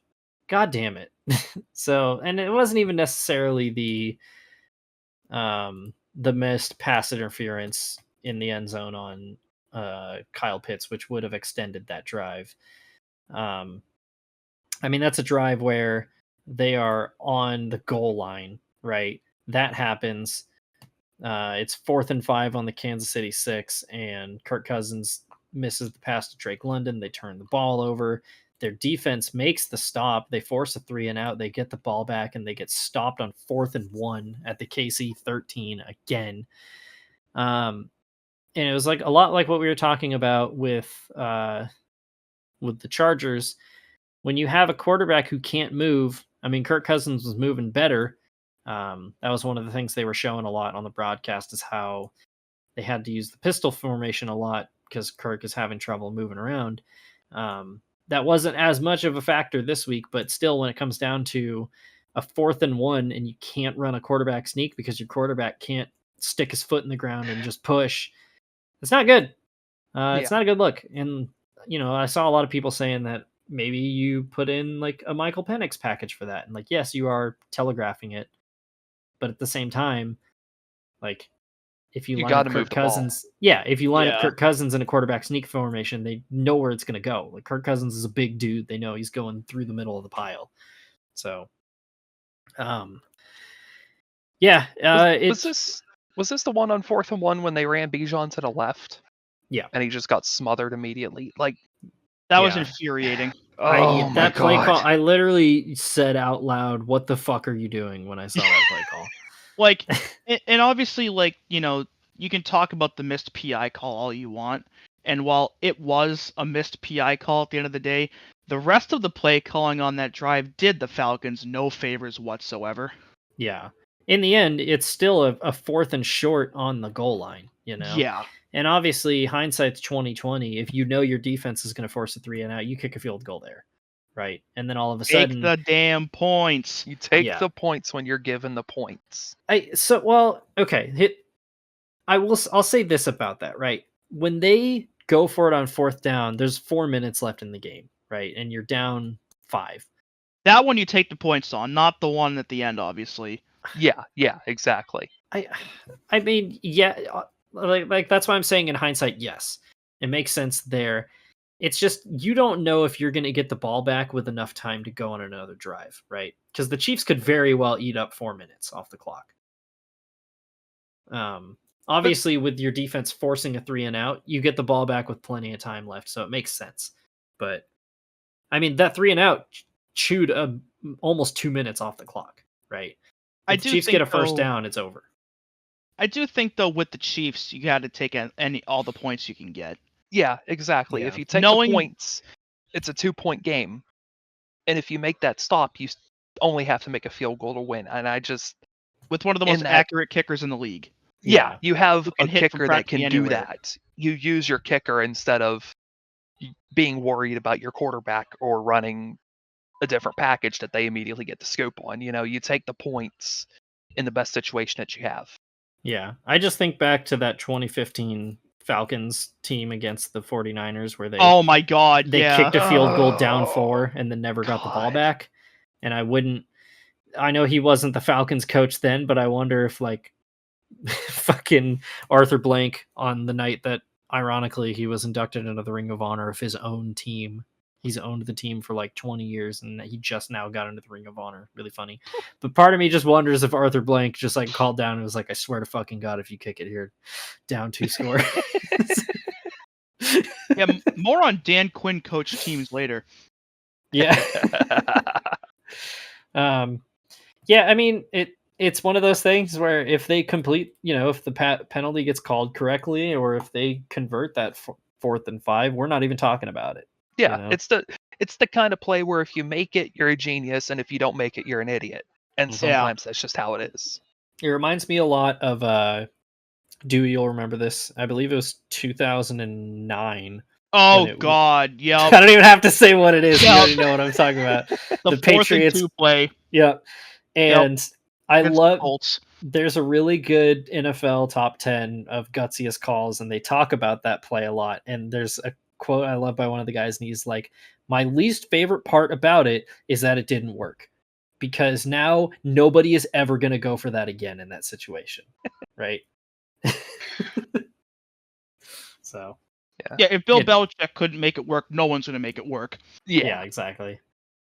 So, the Chiefs escape with 3-0. Falcons fall to 1-2. I'm a little concerned about the Falcons. I think a little bit. They're a pretty well-rounded team. I think Kirk Cousins is going to get better as the season goes on. Yeah. But once he gets more faith in his leg, I think they'll start to pick it up. Yeah, and I mean, you look at Aaron Rodgers, and it took him 3 weeks. He had the same injury and a longer recovery time. So if they keep playing solid ball, I think Kirk Cousins will be fine. So. Yeah. And that was the Sunday slate. You know who's not going to be fine? Who? The Jacksonville Jaguars. Aw. No. So I think it was, Noah, former member of the podcast, or I shouldn't say former member because we still hang out with him. Yeah, he died. Former presenter of the show said, was Doug Peterson always this bad, or did just nobody know how to defend an RPO in 2017? Very rarely is a game over by the second drive of your game, but in the first quarter, the Jacksonville Jaguars had run 3 plays on offense, and they were down 14-0. So yeah, they lost I don't know who won the kickoff, but or won the coin toss. But the Bills started with the ball. They drove downfield, scored. Jags 3 and out. Bills go down, score. All of a sudden, it's 14-0, and the game just started. The Jags won the toss and deferred. Yeah. Oh no! Great decision. this was, this was bad. This was ugly. I'm already getting 2020 Eagles vibes from this team. And I want to start with Trevor Lawrence because, like, I'm not going to say Trevor Lawrence didn't deserve to get paid. That's just how the whole next man up thing with quarterbacks works. But I can't help but watch Trevor Lawrence where he makes some genuinely great plays and then he just misses throws. Like, just miss it. Like, his first interception, he has his receiver wide open in the middle of the field and just throws it like 4 yards over his head. Yeah. And that immediately leads to a Bills touchdown. And it makes me think of Carson Wentz in his last year in that Eagles system, where this guy who was once an MVP caliber quarterback had just degraded so much, and his mechanics had gotten so sloppy, and there was just so many bad habits that he was just like sticking with. It's like, to tie this in with the other show on Track and Turf Media, it's like Corey LaJoy this year, right? Where you look back 3 years and you'd be like, man, Corey LaJoy is a guy who should get a shot. And he's just dwelled on these bad habits and not cleaned up his mechanics. And now he's a fucking mess, right? And there are still those moments with Corey, just like there's still those moments with Trevor Lawrence where you're like, this guy is fucking special, or can be special. And it's Can't just put it together all the time, though. Yeah, and it's infuriating to watch because it seems like Doug Peterson has already lost his grip on this team. And it's bizarre. I mean, you go back a year, this was a team, again, that I've said this, was 8-3 and was 1 quarter away from taking the number 1 seed in the AFC. And then Trevor Lawrence gets his ankle rolled up on, and the entire team's fortunes change. Trevor Lawrence has now lost 9 starts in a row since then. The Jags' only win since that game, Trevor Lawrence was not the quarterback in that game. He was out with injury. It's insane. Couple more stat head stats from this game too. This was the largest halftime deficit in Jaguars franchise history. It was 34-3 at halftime. Ugh. And Trevor Lawrence has lost his last 8 starts. In those 8 starts, he's a completion percentage of 59%, which is 28th among qualifying quarterbacks in the league. And he has 11 turnovers, which is 3rd most among qualifying quarterbacks. Yeah. I don't know what's going on there. I mean, even their plane's breaking down. They got stuck on the tarmac till 1 a.m. The fucking plane's got to go on Dunyan rings. I do want to read real quick some stuff about the Bills. Josh Allen, 23 of 30 for 263 yards and 4 touchdowns. James Cook and Ray Davis both ran for touchdowns. Didn't Josh Allen have a perfect passer rating through the first half? I'm pretty sure he did. He was unbelievable. We'll just assume he did. Yeah, I'm declaring that I'm sure he did. Josh Allen is perfect. Don't at me. I think it's safe to assume. So this is the Bills drive summary for this game. Touchdown, touchdown, touchdown, touchdown, touchdown. That's the end of the half. Field goal, punt, field goal, touchdown, kneel to end the game. This game had the same vibe that the 2021 wildcard game had when they beat the Patriots in Buffalo. And fitting enough, Mac Jones came in at the end of this game and he got fucking strip sacked. Also, McCorkle Jones showed up and completed 5 passes for only 22 measly yards and got strip sacked to end the whole thing. It was beautiful. I just went to find a post about the Bills in our Discord, and also friend of the show, Jack. Why is Jack's name Pork Chop in Discord? I don't remember, but he's Pork Chop now. But it was a meme posted by Tommy Bordeaux, friend of the show, also a Bills fan, and it was who would make a better offense, a multi-time Pro Bowl wide receiver, Stephon Diggs, or 4 of Josh's friends. I got a kick out of all that. 4 of Josh's friends had touchdowns in this game. Yeah. So this, I want to point, like, so everybody thought the Bills were going to regress this year, right? With the moves they made in the offseason. And I thought maybe they wouldn't be as good. I still thought they were going to be AFC East champions. I just didn't know if they were going to be the juggernaut that they should be. And they look better. Yeah. And is this the year they get over the hill? I'm not going to declare it, but like, what's It's the weakness possible. on this team? I think this is their best shot yet to do it. I mean, Von Miller's back. He had a huge sack at the end of this game. He was nowhere to be seen. Damar Hamlin got his first career interception. There was a cool moment too where this game was on the same time as another Monday night game, which we'll talk about in a moment, in Cincinnati, and Joe Buck and Troy Aikman were calling that game, and they cut away to show that interception. And, that's Damar Hamlin's first game on Monday night since that. And Joe Buck was talking about, like, last time we up here in the booth were here in Cincinnati, it was watching Damar Hamlin die. Right? And now they're like, he's on fucking prime time picking off Trevor Lawrence and getting his first career interception. So it was a kind of cool moment there. But oh god, this reminds me a lot of I gotta look this up just to be sure. But Matt Stafford had so many great years with Calvin Johnson, right? And then Calvin Johnson retires, and what is Matt Stafford's, like, one of his best seasons as a passer is the year after Calvin Johnson retired, because he no longer has that one guy that he's looking to in the big moments, right? And he becomes a much more dynamic passer and is spreading defenses out more. And it's not to say that he wasn't great with Calvin Johnson. I mean, he has some of the, like I said, some of the best passing seasons of all time. But you watch anybody who watched Matt Stafford that year, and they'll be like, that was the best Matt's ever played. And I kind of get the impression that that has happened, where Stephon Diggs was great for the Bills and was a big part in Josh Allen becoming the great quarterback that he is. But now he doesn't have that one guy that he's looking to at the end of games. And I always go back to the end of that playoff game against the Chiefs last year, where Stephon Diggs has like 3 wide open drops, just passes he doesn't come down with on that final drive where they missed the field goal that would have tied it, right?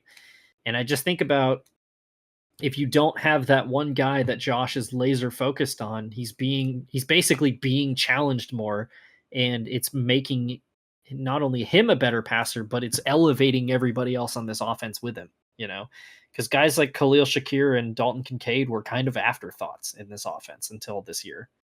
And now they're fucking killing it. Yeah. And I think that's a league-wide trend, is moving away from that one guaranteed guy to a more spread offense. Yeah, I mean, look at the Packers. They have like 4 number 3 receivers, and they're all great. Yeah, you look at these teams going more for a short pass package, and a deep threat is nice, but that's not going to be your main guy anymore. I think it's good to have your eyes on multiple targets like that, and it's one of those things where you get better by your best thing leaving you. Yeah, and sometimes that's what you need to be a better player. Yeah, uncomfortableness breeds growth, Yeah. And a big part of this too is the offensive scheme, where, like, Josh Allen's an incredible runner, but there's so much less designed runs by Josh Allen, and they have an actual running game, and that makes him more of a weapon, right? Because now they're not just, you don't put a QB spy on Josh Allen. You have to watch out for James Cook bursting out of the backfield now. Even if he's not putting up crazy numbers, that's a threat that's there. Yeah. So this Bills team looks legit. Yeah, it's a trend back to a more rounded game. And this Bills team is one of the most rounded teams, I think, probably top 3 in the league right now. Yeah. If I were to do an NFL power rankings, they would probably be at the number 1. Yeah. Maybe I'll do that for next I week. would agree. Yeah. That's one of the see, we need to get Jack back on for an episode, because I want to do like a segment where I read my power rankings and just have you guys react like NFL Twitter.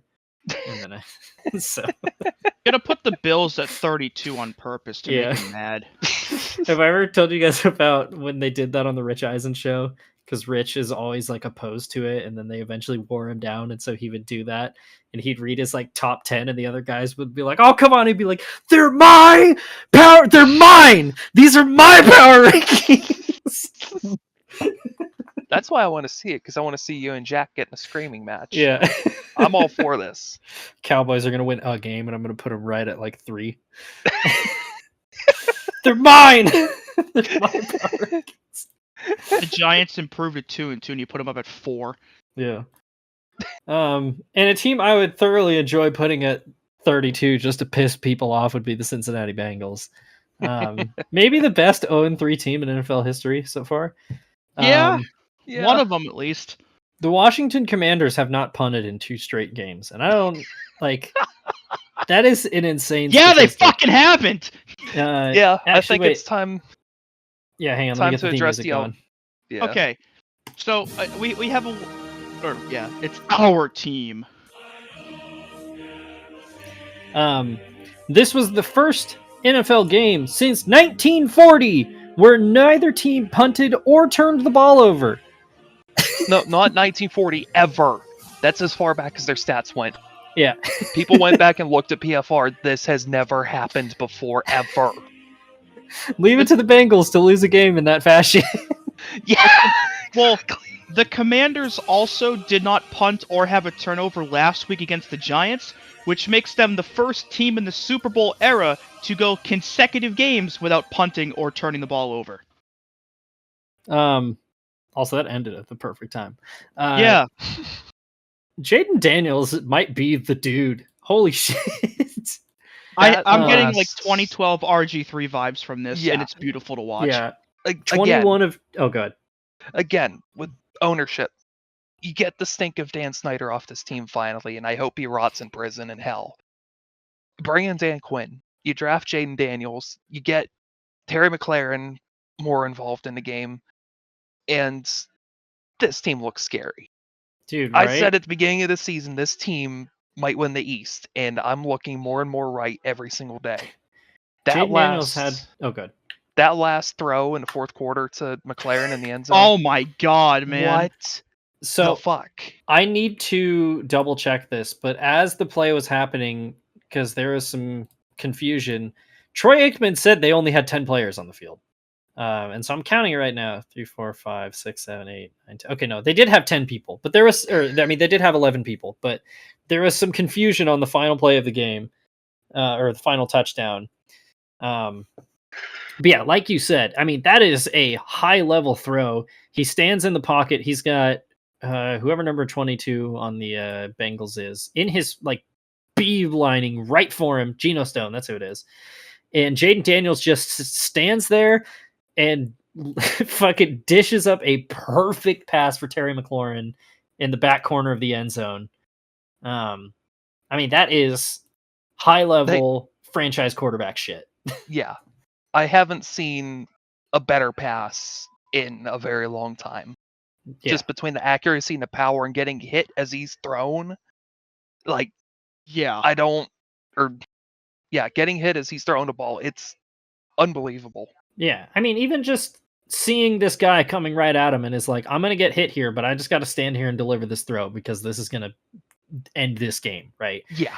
You know, and a younger quarterback would have seen that guy running straight for him and panicked, and he's like, nah, I'll be all right. Yeah. He had the same number of touchdowns as he did in completions. 320 yards, 3 touchdowns. 254 yards, 2 touchdowns. I was reading Joe Burrow's stat line on accident. In this game, for what it's worth, that completion percentage of 91.3 is the highest by a rookie in a single game in NFL history with a minimum of 20 pass attempts. And it's also the highest completion percentage in Commanders franchise history in a game. That is insane. In his third game. For one of the original NFL franchises. Like, just to Joe let that sink Theismann in. never did it. Doug Williams never did it. Mark Rippon never did it. RG3 never did it. But Jayden Daniels did. Pretty sure if you go even further back, like Sonny Jurgensen never did it. Yeah. Yeah. That is insane. I like what they're building in Washington. For Dude, sure. I yeah, just Our team is looking promising. This no longer feels like a bit. Like they're just genuinely good, right? And there's tons of talent. Like 80-year-old Zach Ertz is still playing well. like we mentioned, Terry McLaurin, Brian Robinson, one of the good, like best pickups from last season in the draft. And like it's Luke worth McCaffrey mentioning already. Yeah, but Luke McCaffrey too. And it's worth mentioning too, like the Bengals played like nearly a perfect game and still lost, right? Jamar Chase had 118 receiving yards and it didn't matter. This team was just unstoppable. Yeah, and it should be noted as well that Jamar Chase finally has another good game once T. Higgins came back. Because, like, without T. Higgins, it felt like teams were able to Narrative double alert. team Jamar Chase without really losing out on much. Yeah, they have the two Bengals targets. really- Like, without Higgins, there's really not a third guy that the Bengals have right now that can steal a lot of those targets and go up for those 50-50 balls. But now that T. Higgins is back, they don't have the luxury of double teaming Jamar Chase anymore. And now it's like, well, hope our best defender can go against him one-on-one and try to shut him down as well as they can. And yeah, the Commanders won, but you could definitely see the struggle with that last night. Mm-hmm. I think they missed Joe Mixon too. Chase Brown had a solid game, but like Joe Mixon was one of the centerpieces of this offense, you know? Yeah. I And think they before we missed Tyler go- Boyd too. Before we Yeah. go further, we did get a big man touchdown in this game Oh, that's right. Yeah. Yeah, okay. we did. with Jayden Trenton Daniel- Scott. Yeah, Jayden Daniels, only the second quarterback in NFL history whose first passing touchdown was first round pick, I think is what it was. Whose first touchdown was to an offensive lineman. Do you know who the other one was? I'm just gonna take a wild guess here and say I don't know, Drew Bledsoe. It's another Gus game. Frerotte. It's another impromptu game of guess that stat line. It's Buffalo Bills legend JP Losman. Are you fucking kidding me? I am not. That is an actual stat. Put JP Losman in the thumbnail, Matthew. That's ridiculous. Yeah. So, and that was week 3 of the NFL. Oh, one other thing about this game. Never mind. That was not week 3 of the NFL. Or not about this game, but we're gonna break a long-standing rule here just for tonight about not talking about our fantasy teams. But this was such a ridiculous fucking sequence that it needs to be discussed. So, with a minute and change left of the Chiefs-Falcons game, I was up by 0.07 points on against the person I was playing. Bijan Robinson gets stopped and lost yardage on 4th and 1. That cost me a part of a point. Patrick Mahomes kneels the ball 3 straight times. I lose another 1.5. So I go into the game last night down 1.23 points. And I have the Commanders punter left. So all I need to have happen is for the Commanders to punt the ball twice at some point in the game. And they did not fucking punt a single time. And I lost by 1.3 points because Patrick Mahomes kneeled the ball. Oh my god. I'm just thinking about... Didn't it happen again recently where Hoang lost by like a yard? Yes. It was another one of those where it had to be one completion by the quarterback and he dropped it. And he screamed so hard about it, he got a noise complaint. It was a Cal game at like 1 in the morning. Yeah, it was one of those like packed. Was it the San Jose State Wazoo game? God. No, it was. I think it was Cal. Was it Cal Florida? It was one of those. That you lost the bet like that. And Yeah, got a at the fucking very noise end of the complaint. game. That is unreal. It's been a time in Fantasyland so far. Yeah. Oh my god. Do not put money on football. It never No. works.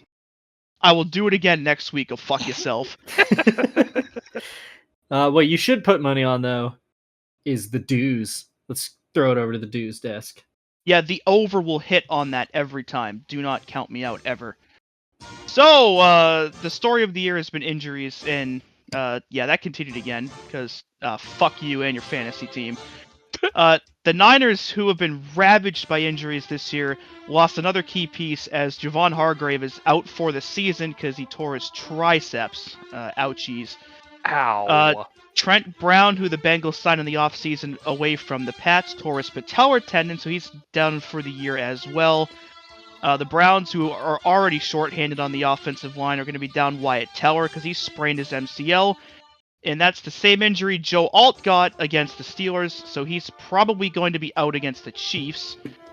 The Falcons lost their center Drew Dahlman to IR with an ankle injury. Mentioned the Saints center earlier, Eric McCoy. He suffered a groin injury that's going to require surgery, so he's going to be out 6 to 8 weeks. Morgan Moses, the Jets standout tackle, got hurt against the Patriots. He also sprained his MCL. A lot of sprained MCLs this week. Also out multiple weeks. The Steelers lost their rookie tackle Troy Fatanu for the rest of the year with a dislocated kneecap. Apparently he could return if the Steelers make the playoffs, but he's done for the regular season. So a very rough week for offensive linemen around the league. The Jaguars, who are already a little banged up, are going to be down Foye Alukin for multiple weeks. He has plantar fasciitis. That sounds awful. Frank Ragnow, Lions center, also partially tore his pec, so he might be down for a while as well. And the Lions also lost Marcus Davenport for the year with a torn triceps. Mentioned Adam Thielen's injury earlier. It is a hamstring injury. He's on IR now. Marcus Epps, the safety for the Raiders, tore his ACL. He's out for the year. Alex Highsmith out multiple weeks with a hamstring injury. Brevin Jordan's out for the year with a torn ACL. And Chidobe Awuzie is out multiple weeks with a groin injury. So people are getting fucking hurt everywhere. Yeah. Something in the water or something, man. It almost... I don't want to go conspiracy, but, I mean, less preseason, less work-in time. Mm-hmm. Yeah. More injuries. In the MetLife turf. Yeah, that too. And the Arizona turf. That one is not talked about enough. That's not good. Which is natural grass, too, which is crazy. Mm-hmm. Yeah. The Ravens brought back old friend Yannick Ngakoue. He previously played for the team, I believe, in 2022, if I'm not mistaken. And the Chiefs, who signed Kareem Hunt last week, have promoted him to the active roster, so it looks like he'll play against the Chargers. Dolphins, or former running back Mercury Morris, who was on the Dolphins Super Bowl teams in the 70s, passed away at the age of 77. He made 3 Pro Bowls and was the rushing touchdowns leader in 1972. So condolences to his family, friends, and teammates. Derwin James, Derwin James was suspended for this week against the Chiefs for repeated violations of the health and safety rules. He popped the shit out of somebody in the Steelers game. I can't remember who it was. Freiermuth. Yeah, it was not great, and as a result, not good. Yeah, he will not be playing on Sunday. And mentioned earlier, Brett Favre announced at a congressional hearing of all places that he now has Parkinson's disease. But yeah, that sucks. But like, you know, you should still pay back all the money you stole. Yeah, a congressional hearing. That's putting it lightly. Yeah. Yeah, and I will say, like, obviously, I would never wish Parkinson's on anybody. Yeah. So, regardless of what he's done post-game career, like, I wish him the best through it, even if I don't really like you right now. Yeah. So. And I don't cheer for injuries, except for Deshaun Watson. Yeah. Yeah. And our WTF or What the Football moment of the week, Dan Campbell and his family were forced to sell their house and buy another one because a classmate of his daughter doxed their house after they lost the NFC Championship game in January. Bro, what the fuck? I'm sorry, what the football? The classmate apparently posted the family's home address on Snapchat with the accompanying text of, quote, "Dumb fuck trying to go for it."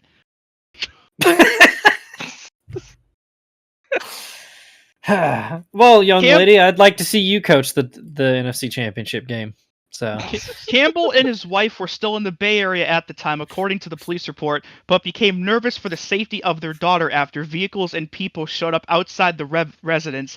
The Campbell's daughter, who was at the residence that night with her boyfriend, who, quote, went outside in his vehicle and flashed his headlights at anyone approaching, causing these people to turn off and leave.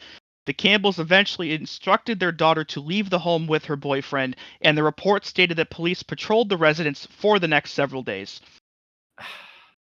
What the fuck? God, I hate football fans. Okay, Or what the football? Sorry. so what the football? So this is tangential. I mean, obviously related. And we didn't really talk about it because we didn't do a show about this. It pissed me off to no end to watch people freak the fuck out over Dan Campbell's fourth down decisions in that game, because the Detroit Lions got where they were by doing that. And to expect Dan Campbell and the Lions to stop being Dan Campbell's Lions as soon as they got into a big game is Why idiotic. stop now? And I will 100% support them in whatever fourth down decision they make for the rest of his fucking life. So, Dan Campbell, fuck these people. Keep doing what you're doing. And I hope no fucking weirdos dox your house. So, God damn it. Football fans are the worst. Yep. I hadn't heard that one up until now. I just saw that. Like, I was like, oh, what's our what the football moment? And I scrolled down. I was like, huh? What the Yeah. fuck? Excuse me? Yeah. I think the most what the football part of this though is a police investigator informed Campbell's wife that the incident did not meet the standard to file criminal charges against the classmate. Is doxing illegal? Apparently not in Michigan. Maybe I don't have to edit your address out. You motherfucker. What was that? So, I do like, though, that Dan Campbell took the high road with the whole thing, because he was asked about it recently, and he responded with, "Our fans are unbelievable. There's nowhere that I would want to be or any other team that I'd want to coach for." So, Yeah. Well, I was gonna good for say, him for not letting one bad apple ruin it. If he gets pissy about it, it's just going to happen again. You know? Yeah, pretty much. Yeah.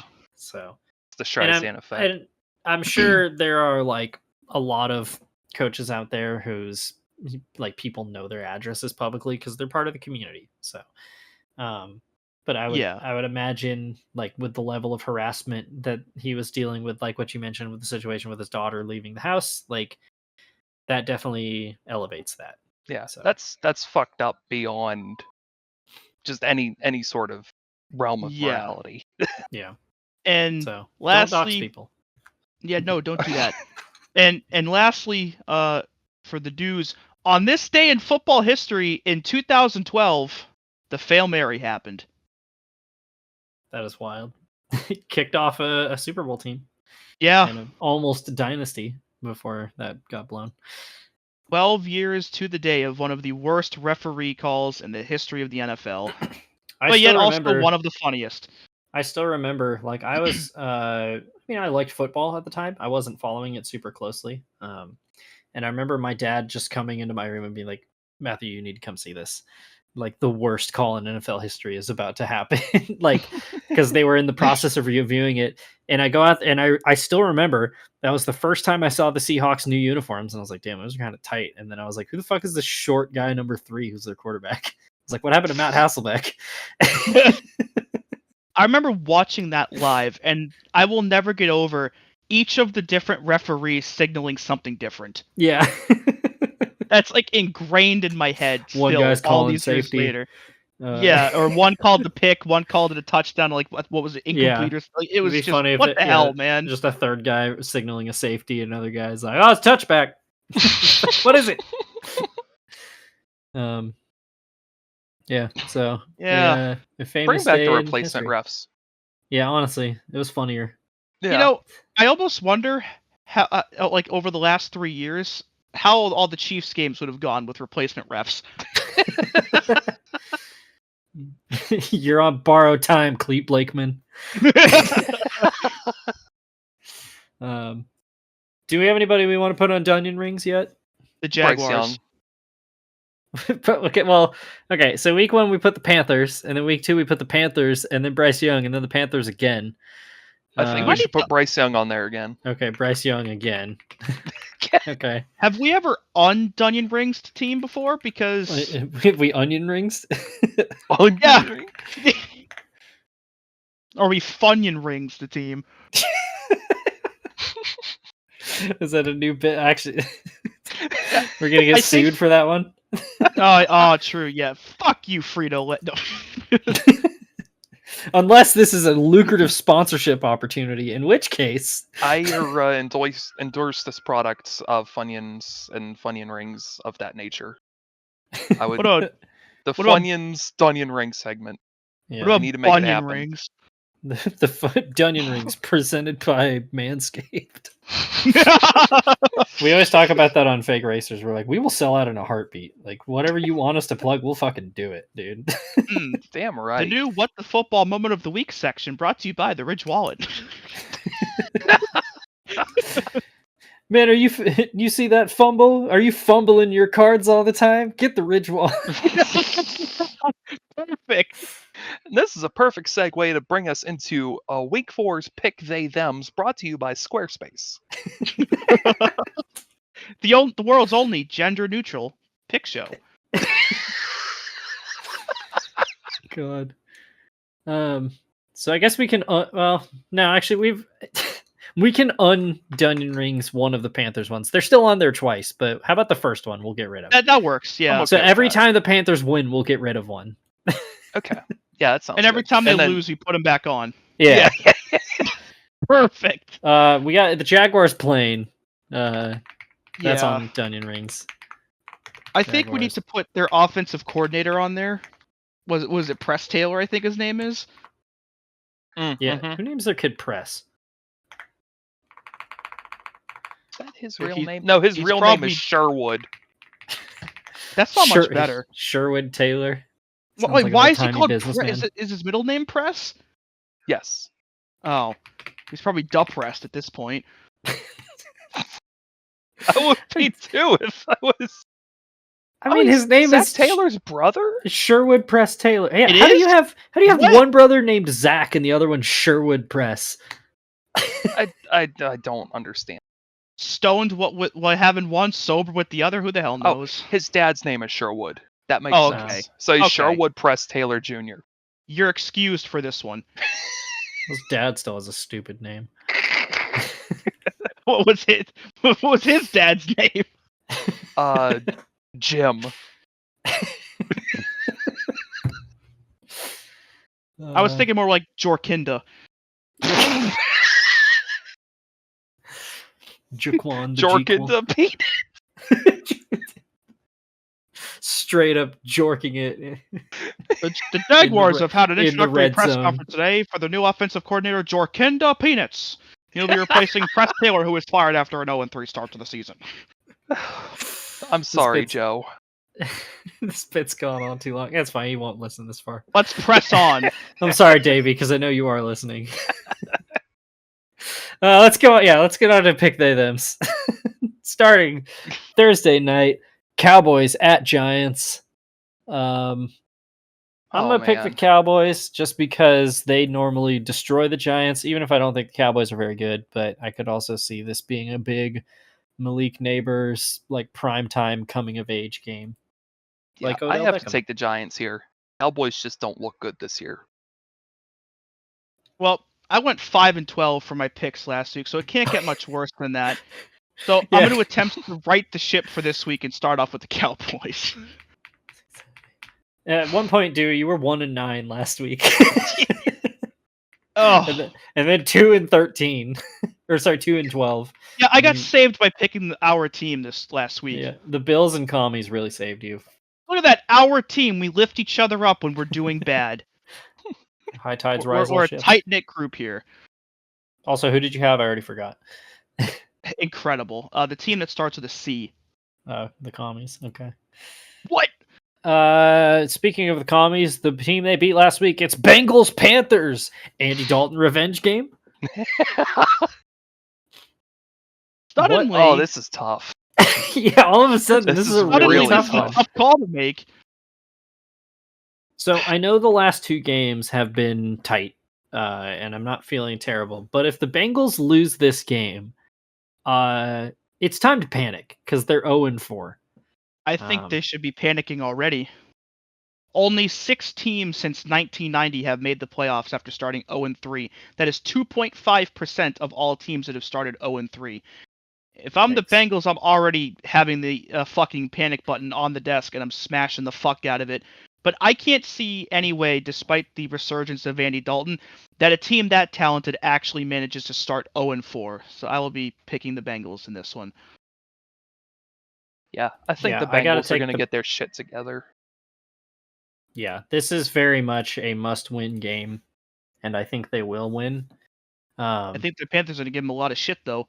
Yeah, I think the Panthers are rejuvenated after last week, and that should scare the shit out of you if you're the Bengals. Yeah. Yeah. So Before that, it had trap game written all over it, and now it's just a game. yeah, especially too because that Raiders defense is good. Yes. So, another game that I really don't know how to feel going into it. Saints at Falcons, maybe the fiercest rivalry in the NHL or NHL in In the NFL. what? What sport are we? Where are we, Bill? We're at the Richmond. Mercedes-Benz butthole in Atlanta, Georgia, where the Falcons are hosting the New Orleans Saints. Yep. Rip the Thrashers. That's Yeah. real. God, give me the I don't know how to Falcons. call this one. This This one's tough. I Man. think this will be the Saints have come back down to earth. I think it'll be a close game, but I think the Falcons will win. Yeah, Dan Quinn dialed I'm up some inclined pretty good to agree. defenses last year. I think, I'm going to go with the Falcons as well. Yeah. Also, why am I talking about Dan Quinn? He's the Commanders head coach. God, I'm fucking stupid today. Yeah, you're about 4 years off with that one. Yeah. Dan Campbell. Fuck, I'm just going to stop But talking. Matt, Jaguars at Texans. Texans. I will be locking the Houston Texans. Ooh. Even though they got showed up this week, the Jaguars stink. Yeah, I'm going with the Texans as well. I'm trying to think of like past results, but I'm pretty sure the Texans usually have the Jags number. So It's the AFC South. Dumb shit's always going to happen. However, given that, even though the Texans just got their shit kicked in, the Jaguars got their shit kicked in even worse, and they're in a complete fucking tailspin. So I will be taking the Texans here. God, this game has tie written all over it. It really does. Next, It we does have that energy. round 2 of the Nathaniel Hackett revenge game. Or is this, since they won last time, is this now a Broncos revenge against Nathaniel Hackett game? It's Broncos at Jets. I want both of these teams to lose so fucking bad, and it's a shame that it's not possible. It is. Just pick a tie. Well, then they both don't lose, they tie. Yeah, but they don't win either. You know what? That's fair. Now, truth be told, I do firmly believe that the Jets are going to win this game, and it pains me to pick them, but they're just a better team. Yeah, I'm gonna take the Jets as well. Aaron Rodgers looked really goddamn good against the Patriots. So Peyton. I can't fucking talk right now, and I don't know why. And I was like, do I want to say Pats or Patriots? And I said Pites. So The Patriots. I feel like the Jets are going to win this game, but we've picked the same thing over and over and over, so I have to go against the grain and take the Broncos. oh, I see how it is. Sorry, I was opening my door. I'm sweating in here. I think Bonix and the Denver defense will tear up Aaron Rodgers. Bo Vix, as I called him earlier. Bo Vix is great. You we ain't get seen nothing yet. the battle of the NFC North. Vikings at Packers. Who thought that Sam Darnold versus Malik Willis would have been a highly anticipated game coming into this year? Genuinely, I hope Jordan Love is back for this game, because if he is, this might be one of the games of the year. Oh yeah. I'm gonna stick with our boy. I think the Vikings keep rolling. Yeah, I gotta be honest, I'm inclined to go with the Vikings here and push those purple dudes to 4-0. The Vikings just look too good right now. The Packers are good, but the Vikings are better. God, we are setting up for the ultimate curse with that one. But before we move on to the next pick, that reminded me of a clip of Bill Belichick on the Pat McAfee show yesterday, where he was breaking down and talking about the Vikings game from Sunday. And what he essentially said, everybody in the league liked Sam Darnold except for the Jets. And he was Oh. talking about like he was talking to different guys and like how the Niners wanted to try to re-sign him and how a lot of people in Carolina liked him and how obviously he's doing really well in Minnesota. And it just never ever appeared that way with the Jets. Oh my god. Started with the mono. Oh wait, I just realized something. Broncos at Jets, Zach Wilson revenge game. Oh shit, you're right. Too bad he's not going to play. Don't say that, or the monkey's paw will curl. He's going to be screaming at his old bench from his new bench. Dude, Jets in just 4. imagine they dial up some kind of gadget play for him to score against the Jets. They just turn him into fucking Taysom Hill, the next generation. Oh my god. Running around the field soaked. Next up on the list, it's Steelers at Colts. Can Steelers. the Steelers keep? Alright, I'm not even going to get into my Steelers. analysis. Yeah, I'm going Steelers as well. Anthony Richardson, with how messy he's played against the Steelers defense. Yikes! Actually, you know what? Maybe I'm going to keep that one in my back pocket. The ghost of Mike Vanderjagt will propel the Steelers to victory. Is Mike Vanderjagt's still alive? How do you know? The ghost I started saying that and I was like, wait, I need to check this to make the sure. ghost of his football career. Yeah, he's Somebody still needs alive. to check his apartment. He's still alive, but he is Canadian, so. Yeah, I wonder what that idiot kicker is up to He's nowadays. been declared Canadian. It just reminds me of the Top Gear clip where they're showing some like eco car that's really ugly, and he's like, "Now it may be ugly, but it is slow." Breaking story just coming into the news desk. Former NFL kicker Mike Vanderjagt was unfortunately found Canadian at home this morning.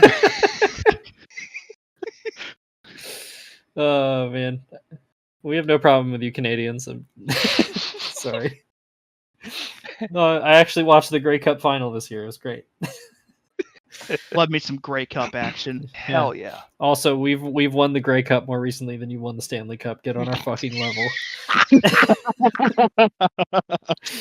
Ooh, Rams at Bears. Oh.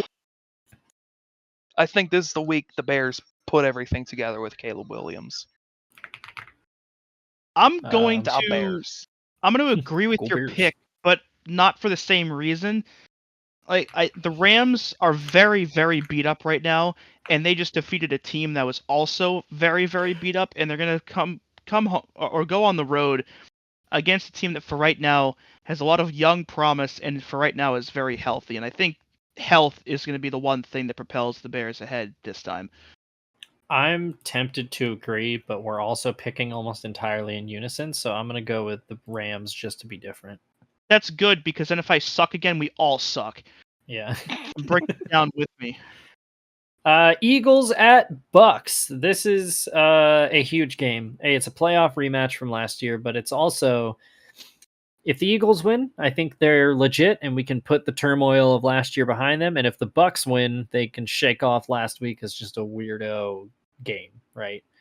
Two teams coming off of ugly games. I'm going to take the Buccaneers because I fucking hate the Eagles, and I fucking hate Nick Sirianni. I will also be pick- taking the Bucks. I think it's going to be a bounce back. Yeah, I'm going to go clean sweep here for Tampa. Meh. All right. We think. too All much right, alike. give me the Eagles then. Good, I can't wait for you to be wrong. And then I'm like, you know what? I'm going to change the Eagles as well. Okay, Mr. 5-12. All right. This pickup situation is going to be like that minor league play where the switch hitter came up against the switch pitcher and they just kept switching back and forth. I'm like, I'm going to pick the Eagles too. And Dewey's like, yeah, me too. And Steven's like, I'm going back to the Bucks. I'm going to pick the fans. Patriots at 49ers. It's Tom Brady versus the team he always wanted to play. Wait. Hang on. I think he's in the booth for this game. Hang on. Kendrick Bourne revenge game despite being on the pup list. Oh no, Tom Brady's announcing the Bucks game. Okay. Poser. I am. All right. Sorry, I was only half paying attention. Who are we picking? Well, you know what I do every week. Oh, that's right. But realism says the Niners are only going to win this game by 20 instead of 35 because they're injured all over the place, but they're still fucking winning. Progress.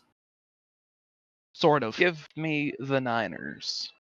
Hey, maybe we'll see Drake May in the third quarter this time. This game has tie written all over it. Hey, again, I've never seen a tie before. I'm game. I'm tempted. I'm going to go with the Niners, but I'm really tempted. Oh, baby. It's our team. The Commies travel to Arizona to play the Cardinals. Cliff Kingsbury revenge game. Stole the words out of my mouth.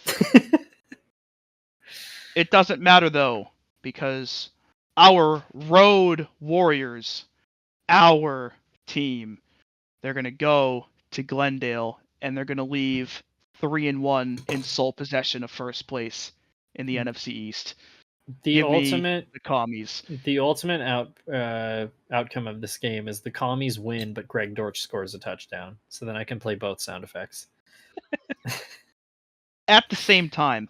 Yeah. You better hope for that, because then you'll get to hear what that sounds like. Fuck yeah. I'm going to take the Commies as well. I think they're for real.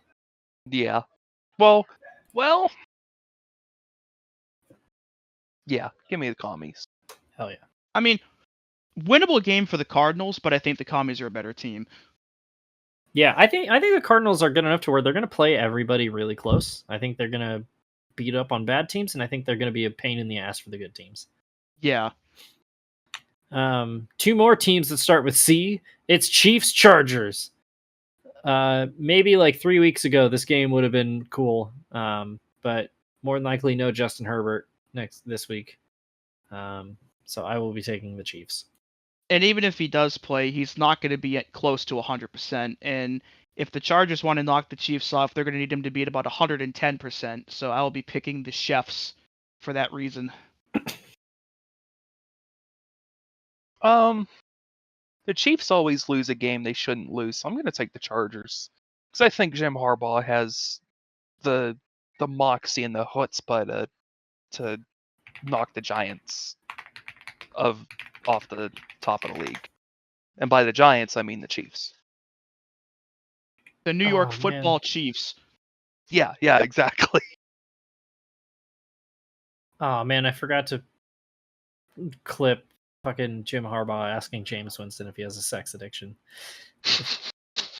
Damn it, I gotta put that on my soundboard for next week. It's so funny. I'll post that in here afterwards. Then we get back to Vegas. It's Browns Raiders. Two teams that could be tail spinning already. I'm gonna take the Raiders because it's Gardner fucking Minshew. Amari Cooper revenge game. Oh, that's right. I'm still not picking the Browns, but yeah. Max Crosby is gonna kill Deshaun Watson. Two teams that are mid and underperforming, pitted against each other, that are both under 500. Give me a tie. I like that. I like that. I will be taking the Raiders, but I like the idea of a tie. Dude, yeah, I could 100% see it happening too. No two teams have ever felt more destined for a tie more than when Bengals Vikings played in week 1 a couple years ago. And I predicted a tie, and I almost fucking got it. One of these days, somebody is bound to pick a tie right at some point. Hopefully, it's me in about 5 days. Dude, I'm still mad about that. I still remember because it was week 1 of 2021. I picked a tie and almost got it, and so I was pissed. And then that was also the Browns rematching the Chiefs in week 1, and the Browns dominated that game, and then they blew it in the fourth quarter, and I wanted to die. I was pissed. Then we head to this is not is this the Sunday night? Do we have another Monday night doubleheader? Yeah, we do. This is the Sunday night game. Sunday night football, Bills at Ravens. This is a huge game. Quick tangent. Nobody fucking asked for this double Monday shit. Can we not do this anymore? At least stagger them so you can watch both of them. I like having 2 Monday games. I think if one of them started at like 5 Eastern and then the other one was at 8, it'd be better. But like starting them only like 45 minutes apart doesn't flow right. Yeah, because then they overlap and like you have to. I mean, obviously it helped that one game was a blowout and the other one was back and forth. But I You know, don't you think get we're going to see that this week, though. You get It's- 2 good games, and it's like you have to pick and choose, and it sucks. It's more football I get to watch at one time, and I'm happy with that.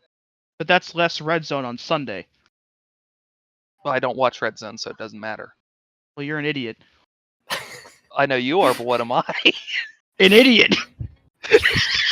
I'm just imagining. Fuck you! I need to clip it from the fucking. Have you guys ever watched John Boyce's "The Dumbest Boy Alive" video? Yes. Yeah, Yes. it's just the super long dramatic pause, and then you are an idiot. I need to clip that. Yeah, for the Bills, I mean, you win this game and you are top of the mountain. I feel like a quarter of the way into the season. For the Ravens, this is a must-win game. I mean, if you fall to 1-3, I mean, obviously you're still level with the Bengals, so that helps. But I mean, the Steelers are running away at the top of this, and you're looking at a hole to the wild card at that point. You know what? I'm going to lock the Bills again. Oh, that's a bold pick, but I fit not locking the Broncos. Whoops, locking the Bills. Yeah, I could see it though. I mean, the Bills are just rolling right now, and you look at how strong this team is, and then you look at how the Ravens have blown these games, and it's really tough for me to pencil in the Ravens, but they do find a way. I don't think the Ravens are going to have a lead to blow in this one. Yeah. I can see this playing out a lot like the Chiefs game, where they can stay close, but they're just lacking that edge to get over the top, I think it's going to be somewhere in the middle of the Chiefs game and what the Bills just did to the Jags last night, where I think they're going to win by probably around 14-17, but won't be until the fourth quarter where it kind of gets there. Yeah. I'm going to go with the Bills as well, but God, I'm excited for this game. I'm going to take the Ravens because it's a primetime game and weird shit always happens. And I think this is the kind of game that's going to end with a crazy ass play at the very end. Maybe Isaiah Likely gets his revenge.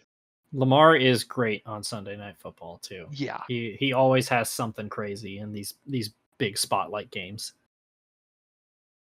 And then we kick off the Monday night doubleheader.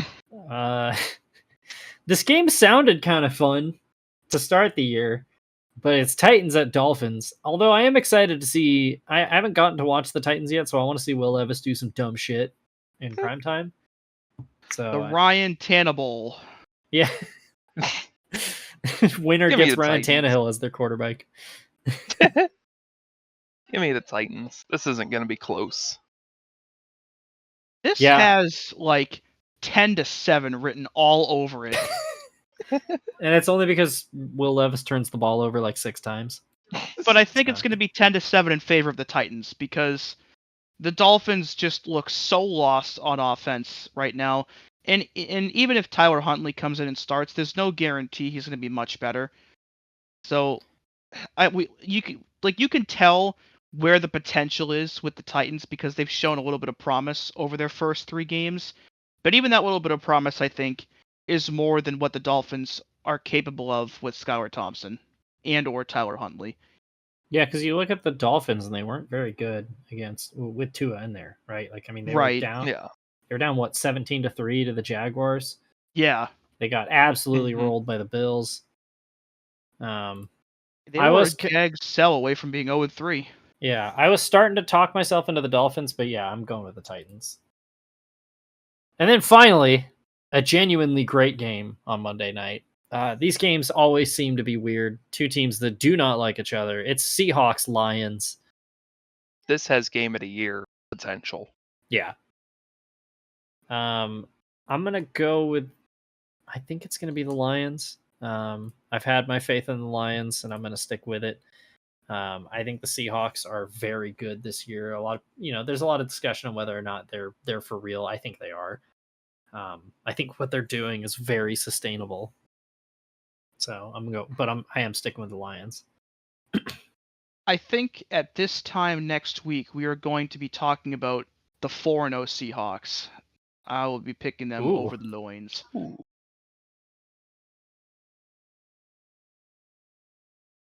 Damn. I think I have to go with the Seahawks too. Ooh, I Let's see love how the it is. Lions, and I love Dan Campbell, but they The got something Seahawks special. look like they look more consistent so far. Don't let these tears fool you. It's all dog around this mug. And And, if like- there's any team that can lose a game that they're not supposed to, it's the Lions. Yeah, it's true. Yeah. Even with Dan Campbell and company, at the end of the day, there's always that little bit of Lions that just come out at very inopportune times and remind everybody that they are, in fact, still the Lions. Yes, exactly. Just So like the that's- Mets and just like the Falcons. Yeah. And also, I am going to be locking the Steelers. So, I wonder if I think that might be the first time I've ever locked the Steelers in Oofsides history. I'm gonna have to go back through. And that's week 4 pick they thems. Yeah. And that was another episode of Oofsides. All right. Look It's at been that. Yeah, if you want to hear more from me, we're by the time you're hearing this, we're probably recording Fake Racers podcast because we had to push it back to Wednesday because I was busy yesterday and whatever. Nobody cares about this part. But go listen to FRP. Follow us on all our socials. That'll be linked below. You can follow these lads on their socials as well. You can probably also follow them in real life too. I wouldn't recommend it, but you can. You could. It's probably a crime, but No, we determined in Dan Campbell versus whatever that kid's name was that it is not. oh, true. Well, Joe lives in Michigan, so you can legally follow him. So, Yep. And Matt lives in California, and Steven lives in Pennsylvania. And Dewey lives in.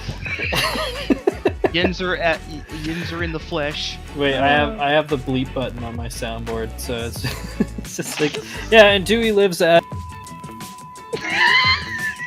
There you go. Name and address withheld. I just wanted everybody to know I actually said it. So, Shithead. yeah. And anything else you guys want to plug? Football. No. Football. Blood. And we'll see you next time. Matthew, please end the show. This is Oofsides. Blood.